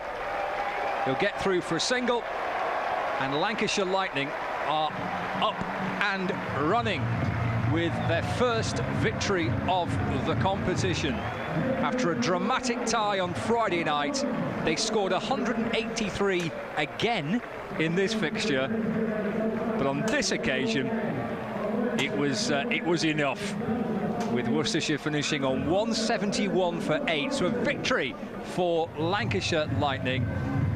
And I've got to say, Stephen, at one stage it wasn't looking likely that. No, about 5 overs out, with Munro batting really, really well, putting Lancashire under pressure. You could see the shoulders in the field going, oof, where's our special spell going to come from? What is that X factor? We thought it might be Parkinson. He had a couple of swings and misses, tossed the ball up, but the match winner for Lancashire tonight was Gleeson. That 18th over, that turned the tide. If it hadn't been for that over, I'm pretty sure it would have been Worcestershire celebrating, not Lancashire. Yeah, brilliant effort, and it just shows what, if you've got a couple of, I think Bumble mentioned it, whether you've got your leg spinner with Parkinson, when you've got that express pace with Gleeson, I mean, these things can change matches, and this is a special moment for Richard Gleeson. He'll lead the team off, and richly deserved. It's a career best T20 return for him, but the whole thing involved in it with regards to his comeback is a fantastic effort from Richard Gleeson. It's a wonderful personal achievement for him. Brilliant. I mean, all those hard yards that he would have been doing, questioning whether he had a career left or not. You know, it's evenings like, or afternoons like today, and evenings like Friday, where you realise all that hard work is worth it. It's fantastic to see him bowling so well. I mean, he's bowling with real pace and control. He kept it simple. We often talk about that in 2020 cricket. You know, as a bowler, what do you do? These batsmen are smashing the ball out the ground now. Simply speaking, all he did is he ran in, he bowled quick, and he bowled Yorkers, and he was too good. And I think that's a lesson for a lot of young bowlers out there in this type of format. You you're going to travel, you're going to be hit for boundaries, but if you can keep it simple and execute like Gleeson did tonight, he's taken 5 for 30. Well, I spoke to him before the competition started, Richard Gleeson, and he said anything I get from the next 6 weeks could well be a bonus, because it looked unlikely he'd get back to playing at this level. What a special achievement for him today to pick up the 5 wickets to help Lancashire secure their first victory of this year's T20 Blast, a victory in the end by 12 runs for Lancashire Lightning. They are up and running for the Blast this year.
So it is a 12-run win for the Lancashire Lightning against the Worcestershire Rapids, and as the hover cover creates almost as much noise as 7,000 to 8,000 people inside Emirates Old Trafford, we lean towards each other to make sure that we can hear the conversation, because David Lloyd and Elizabeth Ammon have joined me once again after this one. Bumble, it was exactly the same in terms of the first innings of the Lancashire total, but the second one, the chase, ended in a slightly different way, although it did end with wickets from Richard Gleeson, which was similar to Friday night. Well, they stuck in there. It looked at, I think it was 155 for 3 that Worcester Rapids were really in the box seat, and it needed something special. That came from Gleeson. That was a superb over as he came back, and he's got to hit his Yorker. That is so difficult. You're 6 inches out and you're going the distance for 4 or 6.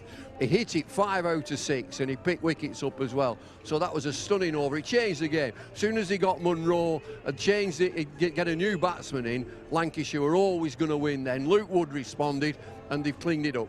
We've been talking, haven't we, Lizzie, the entire time about how similar it was to Friday night. That fourth wicket partnership on Friday night was crucial to the chasing side. It nearly was again this time around, but as Bumble says, if you break that partnership, then you're almost home and dry. Absolutely. That partnership between Munro and Libby, they were in the box seat, Worcestershire. Yeah. They were absolutely home and dry. But that, as you say, Gleeson and that Yorker, that at-speed Yorker, and it's great to see him back after the injury problems he's had. 2 years out, and 5 for 33 is his best ever T20 return for any side that he's played for. Give us an insight, Bumble, into his qualities, because often, particularly here, it's not necessarily pace that works. You want to take pace off and squeeze the middle overs, but to have a strike bowler like that in your armoury seemed, at least today, to be crucial.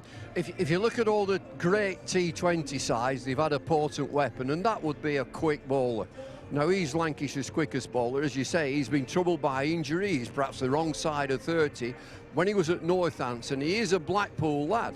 He came back to Lancs, and what they're getting is pace. I mean, it's raw pace, is that. For a county bowler, and he was just on the fringe of England when he was round about 30. Injuries have crept in, so it's a great story. It's a wonderful return, but I marvel at that over. It could have gone wrong, because the plan is come back from injury, get him a couple of games, hit your Yorker. He's so difficult. So many people, the pressure of the game, he hits it perfectly. Yeah, because with a new ball, as it was at the beginning of the chase, he wasn't quite as on the money as he was at the end of Yorkshire. He went for a few more runs, and it's difficult, isn't it? Sometimes you're chasing it as a strike bowler. You're thinking, I'm going to try harder, I'm going to go faster, I'm going to try and get my Yorker even more, and it doesn't work. But for him to come back in the way that he did, that's kind of a measure of the man, as well as the skills that he has. Yeah, absolutely, under that pressure, and I think Lancashire can be so pleased with that win tonight, because they were under real pressure, and they were sharper in the field than they were on Friday night. But the game had got away from them, but they hadn't given up, and I think they can be really pleased with that. Yeah, I suppose that's the point, isn't it? If this kind of unbeaten run now for 9 games it's lasted, Bumble. If you are behind the 8 ball, as it might have been kind of halfway through that chase for Worcestershire Rapids, if you know that you're so steely and so good at home, that can often provide you the motivation that you need. Helps when you're at home. They've got a great pitch, and they know, you know, the boundaries are big enough, 70 that way, 80 that way. They know how to play it. But let's be fair, when you look at that lineup, that is very, very strong. There's a batting lineup. They've got spin options. They've got pace. There are going to be some wonderful teams in the T20 Blast this year, but Lancs will be right up there. Lizzie, I'm going to ask you very rudely to step out because we have the man of the moment. Here comes Richie's going to stand alongside Bumble. If you've got any questions, Bumble, throw them at him. But for meanwhile, Richard, congratulations. That is your best T20 figures. And how do you feel after what was a stunning bowling performance by you? A bit tired and worn out. There was a bit of a strong breeze from this end early on. I think I bowled my first over and I was blowing, so just nice to get through the full allotment. So get to that over that changed the game. There's a big partnership going, 155 for 3. Worcestershire Rapids are winning the game. You come in, you respond with Yorkers. Is that the plan? You knew that you had to bowl Yorkers, but you got it right. 5 out of 6, and it's so difficult. Yeah, I think that's been, in the past, has been a big part of my game, my ability to bowl Yorkers. And we spoke about trying to hide the ball outside off stump as well, use the long boundary. And I find going to the left-handers, I do find that a little bit easier than the right-handers. So I think the Yorker is the most difficult ball to hit in no matter what format, but especially T20. And if you can nail it, like say 5 out of 6, you're going to be in the game most of the time. Natural pace, yeah. I mean, that is natural to you. You just bowl quickly. Sometimes. When you're not blowing because you've had such a hard Exactly. workout. Give us some context to those watching and those here at Emirates Old Trafford, Richard, the time that you've had over the last couple of years, because you and I spoke during that period about how difficult it was and how having a back injury when you're a fast bowler isn't necessarily the easiest to overcome. Yeah, tall fast bowlers, it's a bit of a topic at the minute, and with back injuries, but it's been not a very nice 18 months really. A lot of time in the gym, good days, bad days, a lot of hard work, but credit to the medical team, they stuck by me. We had some honest conversations at times, and I think I might not have even got back out in this park, so I'm just happy to be taking every opportunity I can now to... So getting back to Yorkers, what's your leeway? What are you aiming at? If you're 6 inches out, you're going the distance, aren't you? Try and watch the batter a little bit. Yeah. So I'll have Yorkers in my head, and then if he moves to the leg side, I'll try and follow him. And then if they go deep in the crease, try and hit the back foot. That's where I tend to try and look for. So you've got a 5 for. I mean, it's elation really to win a game, turn a game. And I've said all along on commentary, I said Lancashire will dig deep. There'll be a time when the Rapids get on top. Lancs will dig deep. That's what they do. Yeah, they're a strong team, a good T20 team. That's, like I say, they do try and take it deep, and that was a pivotal over, and it was nice to contribute and take that wicket when the pressure was on and they were just about to go. 5 wickets today, but I can't let you go without asking you about the final ball of Friday night. There have been countless coaches who have been wanting to claim credit for all the kind of information that they were sending onto the field. I don't believe a word of it because it all came from within Richard Gleeson, that's for sure. But what were the conversations that you had with Dane about that final delivery, knowing how important it was? Not many, just don't let him get a run. don't let him get a run and get him out. That's how easy this game is. Simple. I'll tell you what it is. When it gets like that, and it's a bit of a twitcher, it's a backside twitcher, you'll find, and I've seen it all through my career, 50 or 60 years, it's the bowlers that are being told what to do by the batters. It's the bowlers that's here. I'd just say to you, here, you bowl it then. No, I say better off sticking some earplugs in and just doing what you know, doing what you think is best. I think that's what I was just trying to do. Well, next time, why don't you just run on when somebody else is batting for your team and say, I've got an idea here, why don't you try this, and then see how they feel about it. I think I'll try that. Well, for a fantastic 2 or 3 days, Richard, congratulations. Brilliant. Thank you very much indeed. Yeah. For those who are listening done, in the ground, how about a round of applause for Richard Gleeson? As we sign off with Bumble, it's a good old start if you think about how it might have gone on Friday night, if you take that into account, and then the victory here today for the Lightning. One win, one tie. Yeah, I think it's important in this competition, Vitality T20 Blast, that you get off to a good start. You know, you build momentum. They're a strong side. They'll be a handful for any team. And the biggest thing for me of being a Lancashire, dig deep. When it's just going to get beyond you, Everybody dig deep. And that's what you need. Lizzie's back with us. It's what you need, particularly because of the ebb and the flow of the T20. And the guys who play it talk about it all the time, the momentum and how it can switch. Yes, in the whole of the North Group campaign, but also within the 20 overs of each innings. If the digging deep is something that you can rely on, you're going to win more than you lose. Yeah, and we saw that tonight, didn't we? Because there was a real ebb and flow through that chase. And at one point, they were under real pressure, the Lightning, but they kept their nerve. And I think that's really important, and they can take that into the next game, knowing that they can deal with the pressure situations. Well, thank you to both of you. Lovely to see you both. To David, to Lizzie, thank you very much indeed. Yes, the ebb and the flow of each and every innings in T20. You get it over the long, over the short, but when you've got a bowler like Richard Gleeson to make the impact that he did in the chase, well, you're going to definitely win more than you lose. To the both of you, thank you very much indeed. Thank you for watching. I will be seeing you very soon indeed.